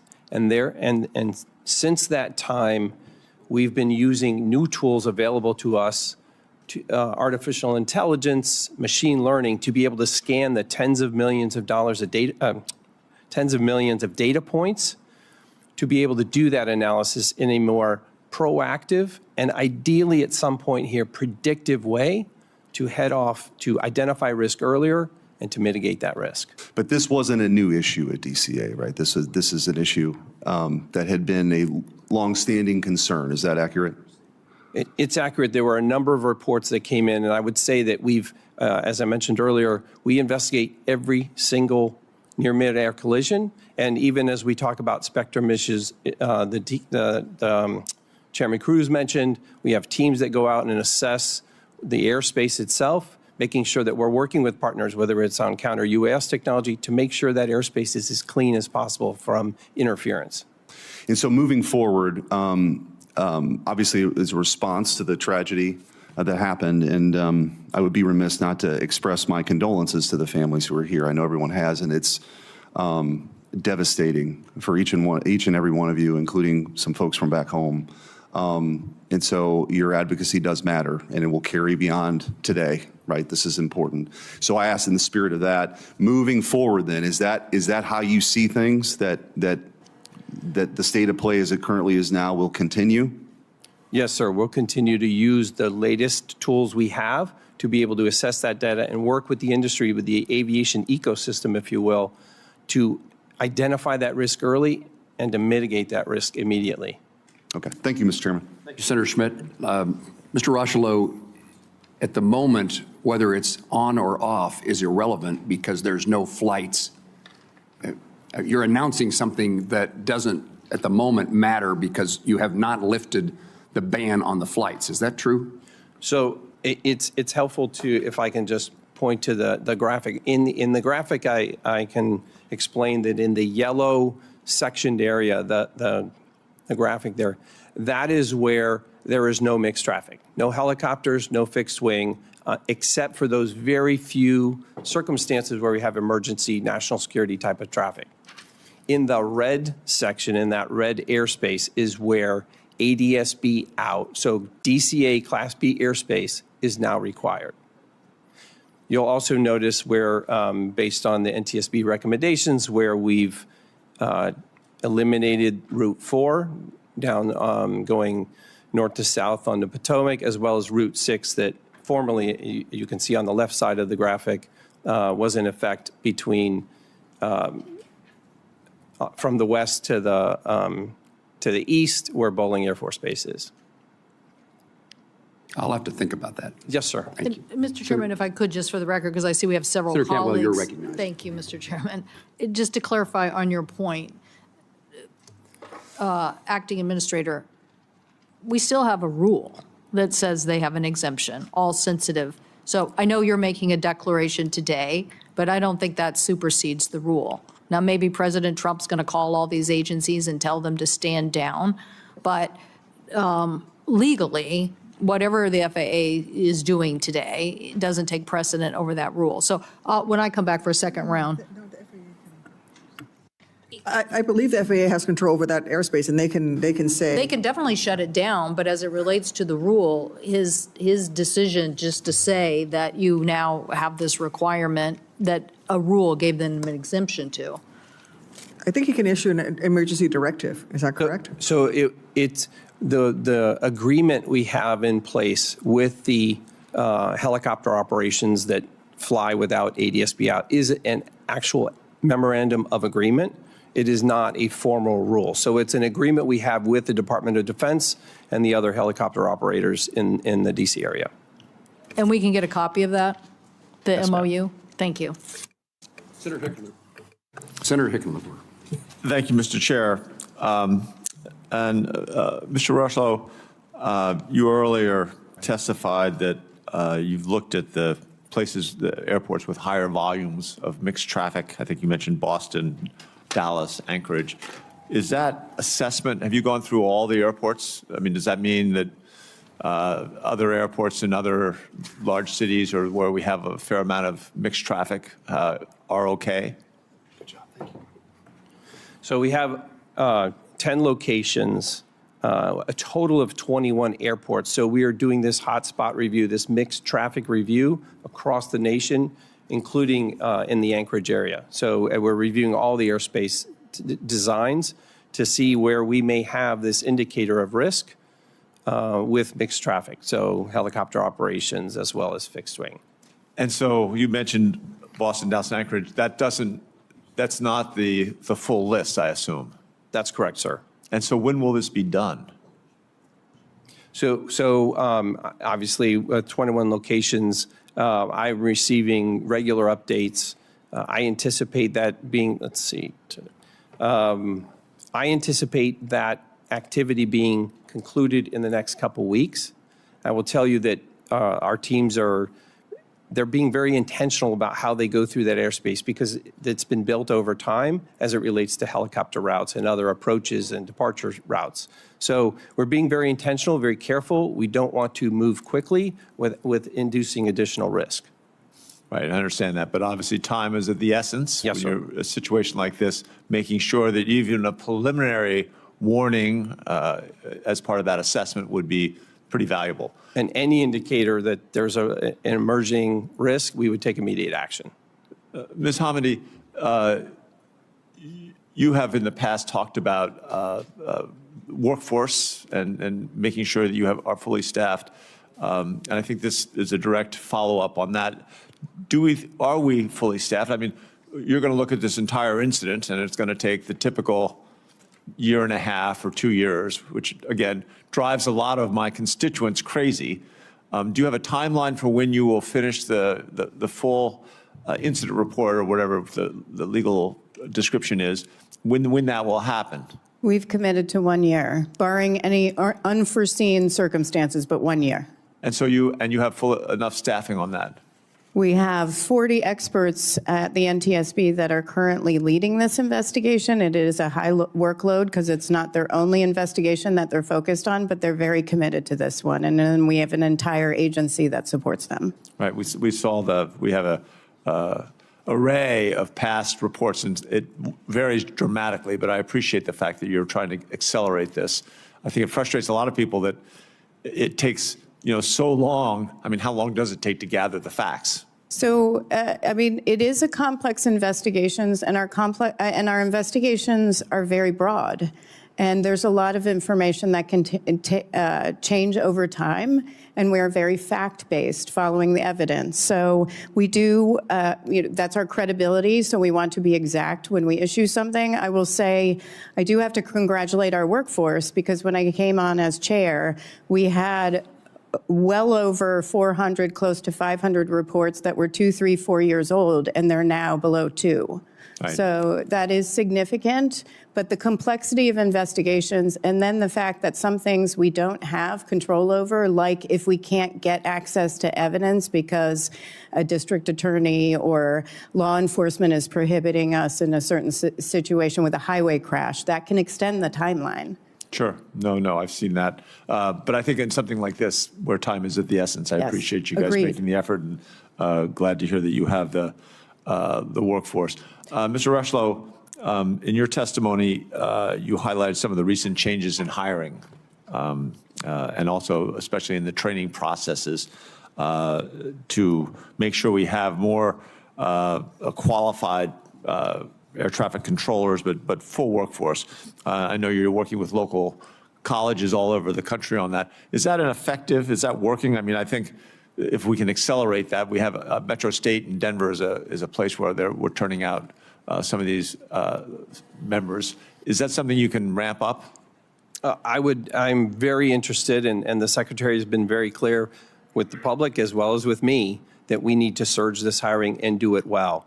Again, back to the testing, the surge, bringing people in. As it relates to additional college initiatives, we have an enhanced college training initiative, ECTIs, that we're using in, I believe, 4 universities right now. We're working with them with respect to advanced simulators and the like to make sure that we can get more, what we'll call throughput, but more controllers through those schools and get them out to the local facilities, centers, towers, TRACONs. Great. I'm out of time. Yield back to the chair. Thank you all. Senator Sullivan. Thank you, Mr. Chairman. And let me start by saying that my heart goes out to the families and loved ones of the victims lost in the American Airlines Flight 5342 disaster at DCA, and not long after that, unfortunately, as well, the Bering Air crash in near Unalakleet and Nome, Alaska, flying over the Norton Sound area.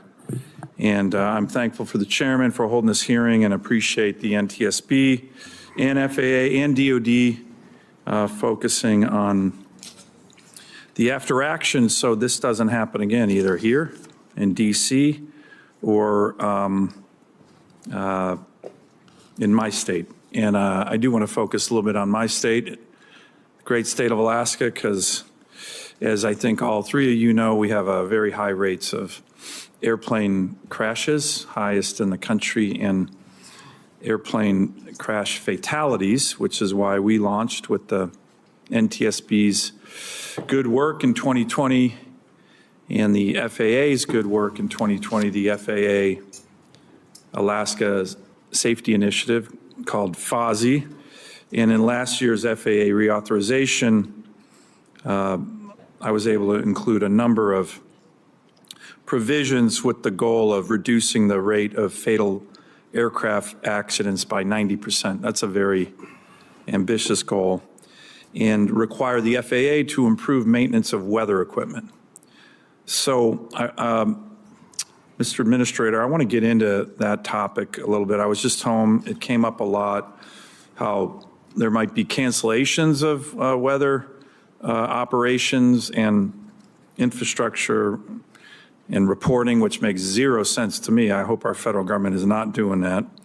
But one of the things in the FAA bill, I was able to include requirements for systematic improvements to the maintenance of our weather systems and advancing new technologies, and this includes a mandate for the FAA to take necessary actions to restore full connectivity of weather systems that are unable to disseminate information due to a telecommunications failure. We have telecommunications challenges in a state the size of mine. So can you talk to that, Administrator Rechelay? And then I would like to get an update from your perspective on where we are on the FOSI initiative. As you know, the Secretary of Transportation and our press conference that we all did together, and again, I appreciate everybody participating in that, has made this a very top priority of his. And yet, as we saw in Alaska, we had a fatal crash that, hopefully we're going to learn from. Can I ask you on that, on the data link, telecoms, weather reporting, which is a big deal for my state? Yes, sir, I appreciate that. And I appreciate the opportunity to talk a little bit more based on our previous conversation. Your leadership, as a result of that and your request, I did travel recently to Alaska to go and understand more. I met with the NTSB lead investigator along with my investigators as it related to the Bering Air tragedy. By the way, thank you both for coming up to Alaska. I know it's not the easiest, closest state to get to from Washington, D.C., but it's important that you're showing my constituents that it matters. Yes, sir, and I agree. It's very important. I understand, having been there a number of times, the unique nature of Alaska, certainly its topography, as well as the need for safe aviation operations. So related to, again, reauthorization and the commitment to work to have better communications throughout Alaska, one of the initiatives, one of the reasons I went to Anchorage was to understand more about how we're, the maintenance issues, the connectivity issues, whether that's on the telco side or satellite. And one of the things we're doing right now, and I met with our own technical operations people in the area to test Starlink, so satellite, because of the unique nature of it and the difficulty with telco. We needed another solution. Yeah. And one of the ways we believe we can do that is using satellite-based technology. And so that's what we're experimenting with right now. Well, by the way, I really appreciate, the press here kind of went crazy and, Starlink and, that's actually really helpful for us. And we appreciate the Secretary called me and said, hey, we're going to connect some of these terminals through Starlink because that's the most effective way to do it. So I appreciate it. I appreciated that you guys were working it. Can you give me an update or Madam Chair, an update on the FOSI initiative and then any preliminary findings you're seeing from the NTSB preliminary report on the Bering Air crash? Senator Sullivan, this needs to be your last question. It is, Mr. Chairman. We are still working on that investigation, of course. The preliminary report was issued and did find that the aircraft was over 1,000 pounds overweight, but we also are going to look at the center of gravity on that airplane and see how that factored in. And then we are really focused in on weather that day as well. As you noted, weather infrastructure is critical for Alaska, and we have a number of recommendations on weather observing stations and also the importance of pilot reports and having air traffic control when a pilot reports weather conditions to pass that information along to other pilots in the area, and that's something we're looking at as part of this investigation in particular. Great. Thank you. Thank you, Mr. Chairman. Senator Sullivan, thank you. I don't want to diminish the circumstances that Alaskans faced and the circumstance you as their senator represent. We're trying to get everybody's questions in before the vote closes, and I recognize Senator Klobuchar. Okay. Thank you very much, Chairman. Thank you. And to the families, just such a tragedy, and I know there are those watching at home as well, including the family, Wendy Jo Schaefer, a Minnesotan mom, 2 little kids, and husband. And we lost her. So, Chair, I want to thank you for your work. I know how complicated these investigations are. And could you just briefly talk about any open recommendations on communications that don't come out of this, that the NTSB, I know you have over 1,000 open safety recommendations, and while this investigation is ongoing, just open recommendations related to technology and anything that would improve communication? Related to this investigation? Not related. Oh, not related. I understand you. We have a number of recommendations that remain open, including a number of recommendations issued to the FAA.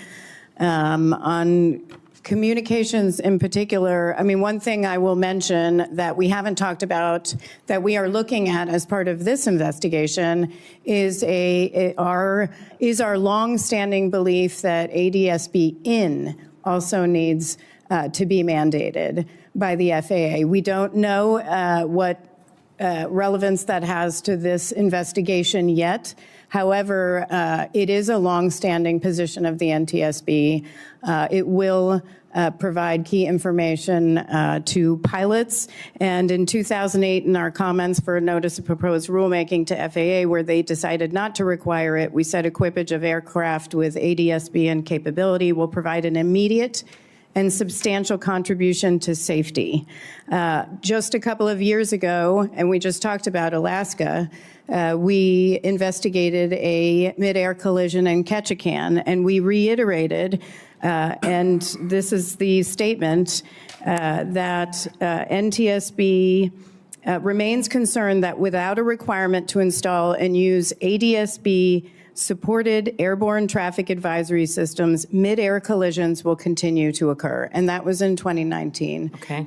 So we'll look at that as part of this investigation. Okay, thank you. We all know full funding of the FAA couldn't be more important. Last year, we passed the bipartisan FAA bill to improve aviation, workforce training, and actually Senator Braun, then Senator Braun, now Governor, and I had the bill to require the FAA to conduct maximum hiring of air traffic controllers at the FAA Academy. And I guess I'd ask you this, Acting Director Rushlow, you discussed in your testimony the efforts that Secretary Duffy and the FAA have taken to bolster the air traffic workforce. I think 91% of the air traffic control facilities operate below recommended staffing levels. I think there's 3,000, some short. This is, I got from some of the people who do this work. Can you talk to the current state of staffing and how do you plan to maintain recruiting levels? We did have an increase, I believe, last year. Yes, Senator, and thank you for the question. This is a very important issue for the Secretary and myself as we look at the safety of the national airspace system in general, but certainly as we're looking to bring the best and brightest controllers into the airspace system to make sure that we're providing that safety for Americans as they travel through the air. I would say that as a result of this surge, we had over 10,000 applications. Over 8,000 of those have now been referred to testing. We've streamlined the process, cut roughly 5 months off that process. So going forward, we intend to have no empty seat at any upcoming academy classes. I would also say that we expect our partnerships with other schools, universities, to be able to bring more people into the career field itself. It's an exciting career, and even incentivizing students to come to Oklahoma City and with an additional 30%. We've kind of put all our focus on this effort in addition to the many other things we've got going on, but controller hiring is of paramount importance. Very good. As you know, we have a very active airports in Minnesota, a major hub. I would ask you to look at the Duluth Air Traffic Control Tower, just because it's the third oldest in the nation, and Secretary Duffy's aware of it. It's had flooding, and it's a major air base up there as well for the Guard. Thank you, Senator. Yes, and Representative Stauber and I have been working together on that. Anyway, last question is just the importance of fully funding the FAA. Quickly, for both of you or all three of you. I can talk about fully funding the NTSB. Yes, please do. You've 'Cause done it's that our- on I previous mean, you're occasions. important, but we did get an increase in funding that I do want to thank you for, to 145 in the CR. It was an anomaly, but for fully staffing the NTSB, right now we're at 427. We went down in the last couple of months because people left. We will be able to go up to 450, but fully staffing the NTSB to accomplish our mission would require hiring between 485 and 500 personnel, which requires resources. So as you consider FY26, it would be helpful. That's very helpful. And I certainly echo those sentiments. Fully funding the FAA is critical, not just for the workforce, but for our facilities and equipment. The situation is quite concerning to me as I review over 30% of our facilities being unsustainable going forward. We have to invest in that infrastructure going forward. Thank you. I know that's no solace to the families, but knowing that that you were stepping back and looking at all of this right now, so other tragedies can be avoided, couldn't be more important. So thank you very much. Gives me an opportunity to editorialize. We need to pass appropriation bills and not continue to utilize continuing resolutions.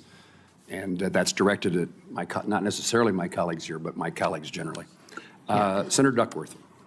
Thank you, Mr. Chairman. I agree with your last statement. I just have two quick questions. General Brayman, I have never had a warrant officer be afraid to tell me when I was doing something wrong in the aircraft, and I prefer to have them as a pilot in command to myself. Speak a little bit to crew resource management and how it works in an air crew, especially, it was not just about, this is speaking to Senator Schmidt's question, not just about between the two pilots, but also the role of the crew chief, and do they have the ability to speak up as well? Thank you, Ranking Member Duckworth. There's nothing more important in an air crew than crew resource management, and that is taught from day one. And everyone has an equal voice. And obviously, the pilot in command is the one that's designated with the authority to command that aircraft. But I have never been in an aircraft that was ever in an environment where all members weren't a valued member of the team, and we rely on all those members to accomplish the missions we're doing. Thank you. I'm just going to wrap up by saying how important it is to fund and resource the NTSB. You guys do amazing work. You yourself, Chairwoman, oftentimes I'll call you when something happens, whether it was a door plug incident or something, and you were already on the ground or in the air on your way there, and you need the resources to do your work. And as we're seeing from this investigation, how critically important that is, not just to find out what happened, but to prevent future accidents. So I could not agree with you more that we should be funding you.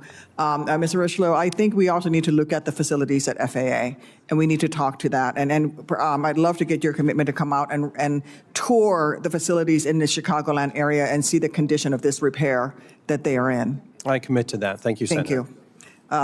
And with that, I'm going to turn it back over to the chairman, who's been very generous. Thank you, Senator Duckworth. I'm going to ask just a couple of tidbits, and I hope they're important questions more than tidbits, but I hope we'll be short so I can go vote. And I think that Senator Duckworth will close out the hearing in my absence. First of all, the fact that ADSB out, there's evidence that the transmissions were not received. And apparently the Army doesn't know that they weren't received. Why doesn't the FAA know they're not received? I'm not aware of that. I know it's a part of the ongoing investigation. I don't believe that we receive any helicopter information from the Army. But somebody has to be reporting that they were sent but not received. Who do they report that to? Again, I think that's part of the investigation. My assumption would be the Army. Okay. Well, no. The Army could have it turned on, but I think what the chairwoman is saying is that the receiving station got no data, so the Army has got it turned on, and they don't know that it's not receiving. So this is, again, this communication issue between the different agencies. Right. Senator Duckworth was speaking on my behalf. She said it exactly right. I said you were generous. I think my concluding question, and then I recognize Senator Markey. What is the current state, this is to you, Mr. Rocheleau, of operations at DCA? How are they different today than they were on January the 29th? Yes, sir. Again, I appreciate it, the opportunity to explain.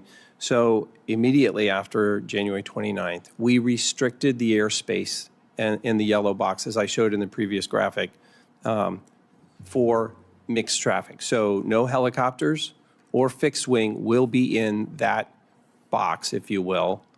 The yellow box going forward. In the red section, that's that is where still true today? Yes, sir. And that is permanent. We have made that permanent. We've also eliminated Route 4 and Route 6, the crossing that goes over to Bowling Air Force Base from DCA. Any other changes? Well, I would ask about number of flights. It appears to me, and my understanding is there are fewer flights utilizing Reagan National Airport? Yes, sir. Thank you. In the aftermath, we reduced the rate, the arrival rate. A lot of that was to support the NTSB ongoing investigation and the emergency response work. Today, we are running at what we call a 30 rate, so 30 arrivals an hour. And we're doing that largely in partnership. I mean, we received great information from the NTSB regarding some feedback they were receiving during their preliminary investigation regarding the workload on the controllers themselves. Obviously, the tragic event has an effect. I mean, these people come to work every day. They care about what they do. And so we reduced the rate down to 26. Slowly, we move back to now we're at 30 rate. And will that stay constant or change in the future? So that right now, that's constant. That's staying. We're continuing to monitor that. For the foreseeable future, the 30, yes, sir. Is it 32? 30? It can go to 32, but right now we're at 30, and we plan to maintain that until such time as we assess the safety and being able to go to a higher rate. Senator Markey, are you okay if I continue just a moment? I often, almost without exception, when I'm chairing a hearing, ask the witnesses at the end, the conclusion of the hearing, is there anything that you want to correct that you didn't say as you wish to say it? Something you want to make sure we hear? And then I'll turn conducting this hearing over to Senator Duckworth. Ms. Hamady? That's when all my staff cringe when I chime in. On this one, I would say I know there is a lot of focus on the FAA right now. I do think they are very focused on safety. We have an excellent relationship and have been in communication constantly since this accident. I would say one area we're really looking at also is how the Army evaluates when there's reporting of close calls. Do they get those reports, the Army I'm talking about? And how do they communicate? At the battalion level, how do they communicate and talk about safety? How do they evaluate safety? Are they getting reports? Are they monitoring their own helicopters that might exceed altitude levels? We have found so far that a lot of the conversation and safety discussion at the battalion level is really focused on OSHA slips, trips, and falls. There is a disconnect on some of the discussion around safety and safety assurance from the Army as a whole versus the battalion level. So we're really looking at that. Please answer this question, but just in my absence. Yes, sir. And I appreciate the opportunity. I just want to make it crystal clear that something was missed at the DCA crash. I take that seriously. I take that upon myself. I returned to the FAA just 2 months ago because I care about the National Airspace System and the safety and the workforce. I'm dedicated to continuing that work. And I will continue to review what I mentioned before with respect to the hotspots, working closely with NTSB to learn what happened here and to make sure it never happens again.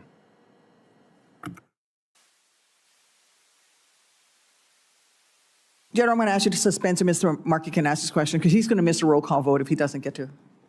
I recognize Mr. Markey. Thank you so much. And thank you, Mr. Chairman, Ranking Member. I want to take a moment to express my deepest condolences to the families who lost loved ones in the tragic crash in January. Your pain is unimaginable. And your presence here today is a powerful reminder of the lives that were so suddenly and unfairly taken. I want to specifically note the individuals from the Skating Club of Boston who passed away in this crash. Spencer Lane, Christine Lane, Gina Hahn, Jin Hahn, Jenya Shishkova, Vadim Namov. We had a similar plane crash in 1961 that devastated the skating club of Boston. The trauma for the city of Boston and for your families is great. So please know that we grieve with you, and we are committed to finding answers and accountability in honor of those who you have lost. Chair Hamidi, thank you and the entire NTSB team for your work to investigate this crash. I want to discuss the altitude of the Black Hawk helicopter. NTSB's preliminary report notes that a few minutes before the crash, the pilot indicated that the helicopter was flying at an altitude of 300 feet, while the instructor pilot said it was at 400 feet. The report also found that helicopters may have been above the altitude restriction in over half of near misses that triggered an advisory from the plane's traffic alert and collision avoidance system. In your experience, are altitude discrepancies like this common, and are you concerned that Black Hawk altimeters may have a systemic problem? This barometric altimeter, we've done substantial examination on it.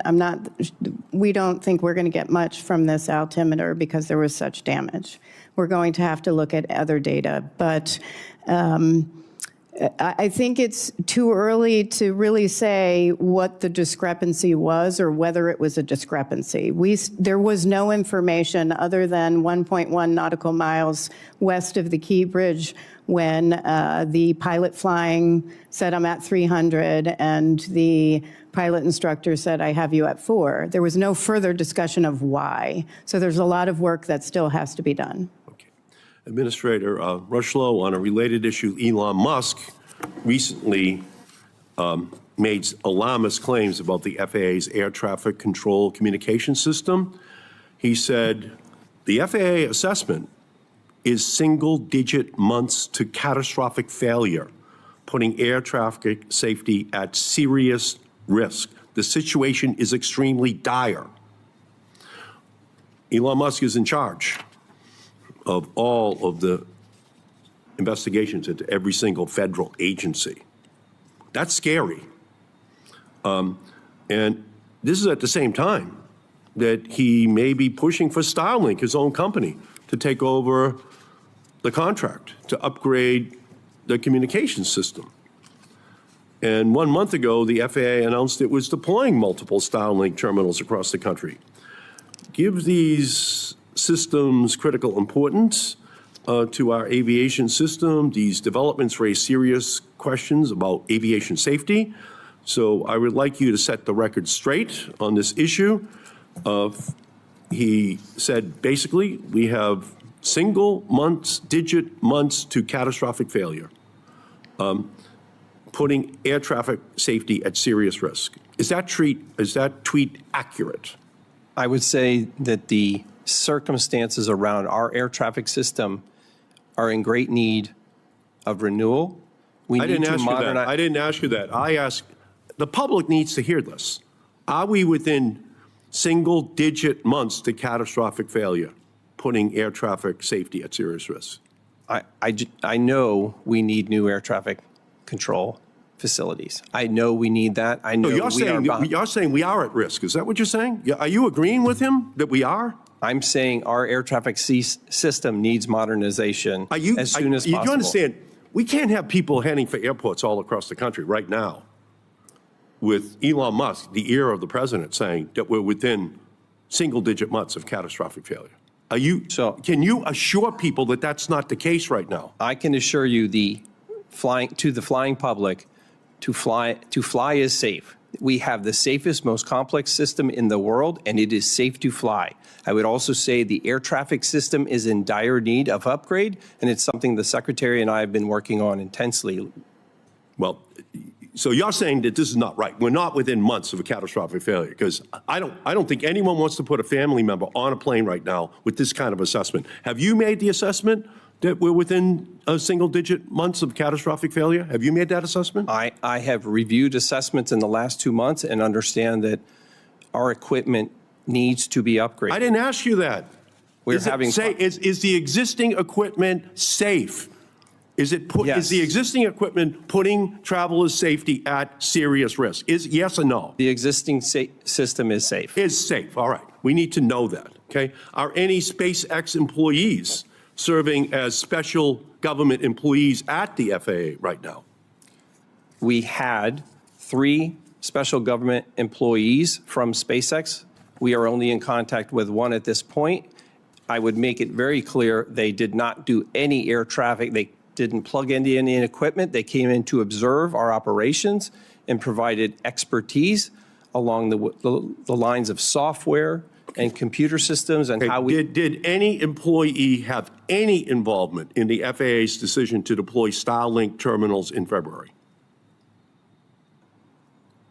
I'm sorry, if you could just repeat that question. Did any of those DOGE employees have any involvement in the FAA's decision to deploy Starlink terminals in February? There were no DOGE employees in that decision. Starlink is being tested at a number of our facilities, only tested and not plugged into any air traffic systems. Are any of these employees involved in the decision-making process around the deployment of additional Starlink terminals? No, sir. Okay. So I recognize that Starlink terminals may be an effective communications tool in remote areas, and I'm sure Starlink engineers think highly of their potential.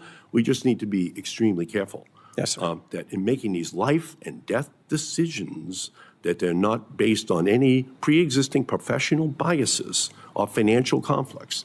That's your job. You got to make sure this is the way we operate, because we're going to have hearings on this as this year and next year unfold. So I thank you, and I thank you, Madam Chair. Thank you. I'm going to return to General Brayman so he can conclude his remarks. Thank you, Senator. I do want to clarify 2 quick points. One on the memo requested by the chairman and both chairmen. It can be made available. However, it is part of the investigation. That is the unit's memo that discusses how they utilize ADSB out off. It's their policy letter. It is in the purview of the investigation. That is why it's not currently releasable. But certainly when the NTSB and the other investigations have done their due diligence, that we can look to make that available to the committee. For the NTSB, if the policy existed prior to the collision, you can provide it. That can be provided. Thank you. And what's your second point? And the second one, talking about whether we're willing to change the policy, the Army's policy. The Army is always willing to review its policy. Am I prepared to make a decision on ADSB out right now? No, Senator, but I want to do that informed by the facts that we have in this investigation. And those will drive policy changes. And that is not the Army policy, that's DOD policy. And the Army certainly has a vested interest in getting it right. But at the end of the day, what I'm most concerned about is the rigid application of that policy, that it's being done correctly and not being abused. And that is part of this investigation as well. Thank you. Senator Cantwell. Thank you, Madam Chair. I wanted to just go back to this this process, how it's set up in the FAA and how we rectify these issues in the future. But Chairwoman Hamady, I think you're saying in your earlier testimony that even if the Black Hawk helicopter had hugged the shoreline as originally described, that even that route that's outlined is insufficient. Your investigation showed that even that is insufficient.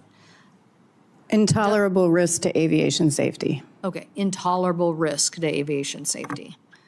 So, Acting Administrator, how did we get to a point where we have a route that's allowed and mapped, that the military is flying, that's interfacing with commercial aviation, that as by the very definition, the NTSB is saying it was, even if they flew the correct path, was an intolerable risk? I think you're saying that because the difference in separation was just too small.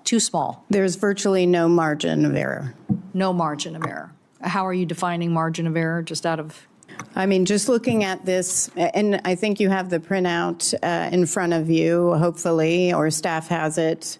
that we provided. This is for the public, this is in our preliminary report and for those behind me, but the chart, when we looked at the when we mapped the glide slope and we looked at the helicopter route, which has no lateral boundaries, it's 75 feet max if you're hugging the shoreline. The collision actually occurred to the right and slightly above the dash line right here. And commercial, and just so you know, pilots for landing on runway 33 don't have to be on this dash line. They can be above or below. But it occurred about to the right. They were not on this route. They were slightly over. You're saying under this route, they could have been below or above this line, but you're now saying that 75 feet is not enough separation. 75 feet is the max. Because there's no lateral boundaries on this route, it goes down as you come over. And so helicopters are not always on that eastern shoreline, which is where the 75 feet is marked. And they weren't in this situation. They were actually to the right of this gray shaded area, which indicates the route that has no boundaries. But I thought your analysis, even if they were on that route, it's still an intolerable risk because there's not enough separation. 75 feet is very small. Right, so how did we get to this point is my question. How did we get to this point? It's like, it's a series of errors here, a series of errors. And so I'm just trying to understand, Acting Administrator, what office is responsible for this? What office is responsible for the exemption to the rule, which just made it worse? But what office said this is a safe pathway in agreement when the NTSB is telling us today it never really was safe? It wasn't. It was an intolerable risk. And certainly I understand today, and even after the preliminary report, that was the assessment. I can tell you that, and I'm sure we'll learn more over time as to how the airspace was redesigned. I know that as a result of previous incidents that we've talked about earlier today, there were changes over time with respect to that airspace, but it's one of the reasons why we immediately terminated those types of operations after the event. So Route 4, Route 6, no mixed traffic into the airspace. Those are the things that we put in place immediately. I think when you talk about how did we get there, I think we're going to learn more of that through the investigation. Again, I can confidently say, without knowing specifically what's in the investigation, that over time, those routes, that airspace was designed. It's one of the reasons why we've gone back to the hotspots now throughout the nation to understand the circumstances by which we move traffic safely and efficiently. What office at the FAA has oversight of this issue as it relates to this area? So we have, the air traffic organization builds out the airspace, and there's an aviation safety office that reports directly to me that oversees the air traffic organization. And did that office ever bring up any of this data or information or have input from anybody that said, we don't like this scenario, there's too many close calls, too much interface, too complex, too hard to deal with?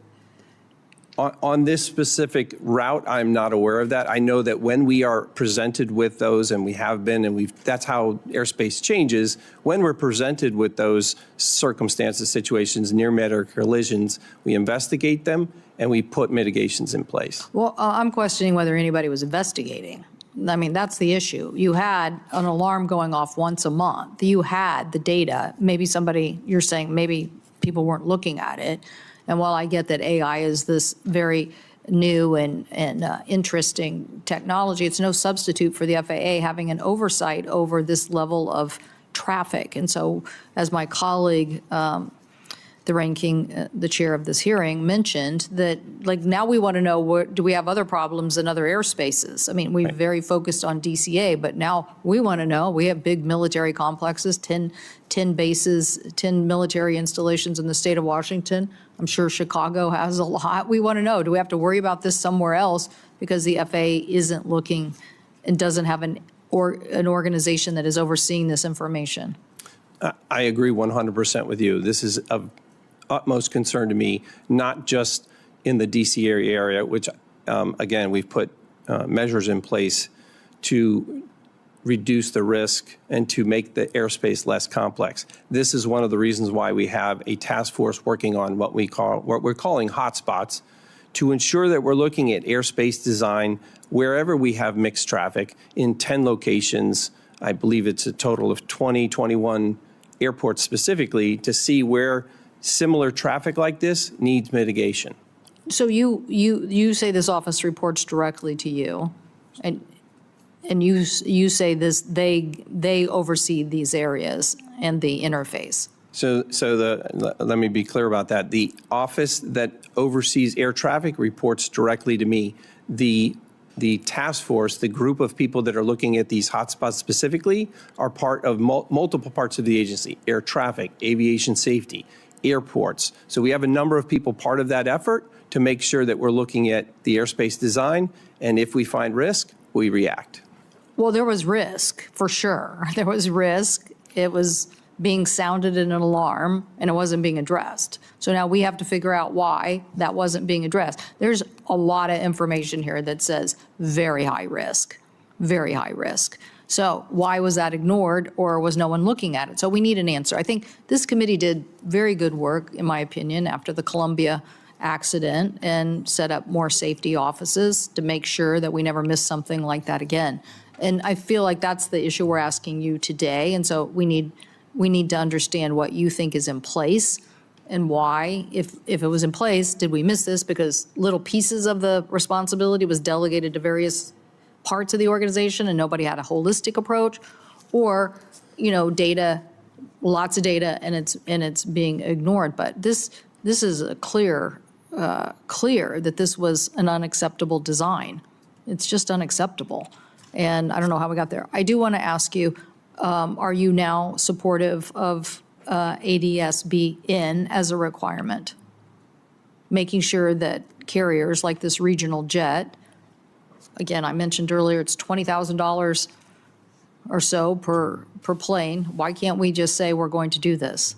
I did understand from the chair earlier that it's been an ongoing recommendation. I have not personally looked into that in the last 2 months as to what the expectations are on ADSBN. I know that equipage on aircraft throughout the system can be challenging, but I certainly will take that back and look into it to figure out what specifically ADSBN would be, what would be required to mandate that. Certainly, if Congress passes a law, we would, we already did, by the way, we already did. It was called the reauthorization bill. And as I said in my opening statement, we basically authorized spending for this through the equipage program. And, you can discuss how this actually gets deployed, but I'm pretty sure the consumer ends up paying for it regardless in some way. And so the point is, NTSB has been recommending this. Is that right, Chairwoman? That's correct. You've recommended this since 2008? And I have to look, but I think we actually have recommendations on ADSB that precedes that. Those were comments, and if I may I add our 2008 comments to the hearing record? Thank you. Without objection. So I think, Acting Administrator, I think we need to hear from the Department of Transportation and the FAA that they understand that these recommendations have been on the table and you need to respond to them. We don't want to do that. We don't want to keep doing this, which is having one organization who has to investigate all the accidents, deal with all the families, deal with the grief and emotion, and then have an FAA that gets too cozy with industry and gives them exemptions. We don't want that. And so what we want is you to listen to the NTSB. And I know this is historic. I'm not blaming any administration. It's historic. It's historic. It's been there since the beginning of the big crashes that we've had, way before the MAX, where the FAA makes safety recommendations and then they're ignored for I don't know, sometimes a decade. And then people finally say, oh, okay. But we owe it to these families. We owe it to them now. It's not that hard to get this done. So I hope you will take this back to the Secretary, have an internal discussion, and basically agree it's time to get this done. Yes. And if I may add, and we're going to look at this as part of our investigation to see how it could have factored in, but the CRJ had ADSB out.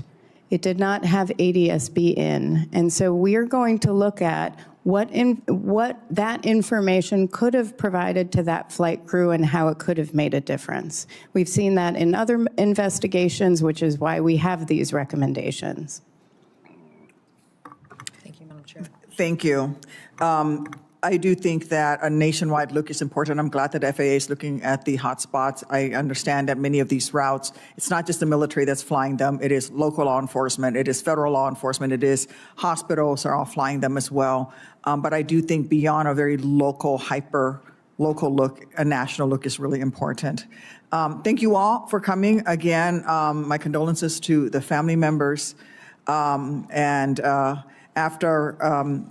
I just want to say again, thank you. Thank you again to Chairwoman Hamidi. Thank you, Mr. Rushlow. I know you've only been acting for a couple of months. We're without an FAA administrator for 3 years prior to your immediate predecessor. And again, General Brayman, thank you for being here. Thank you to all the witnesses for their important testimony today. Senators will have until the close of business on Thursday, April 3rd, to submit questions for the record. The witnesses will have until the close of business on Thursday, April 17th, to respond to those questions. And this concludes today's hearing. The committee stands adjourned.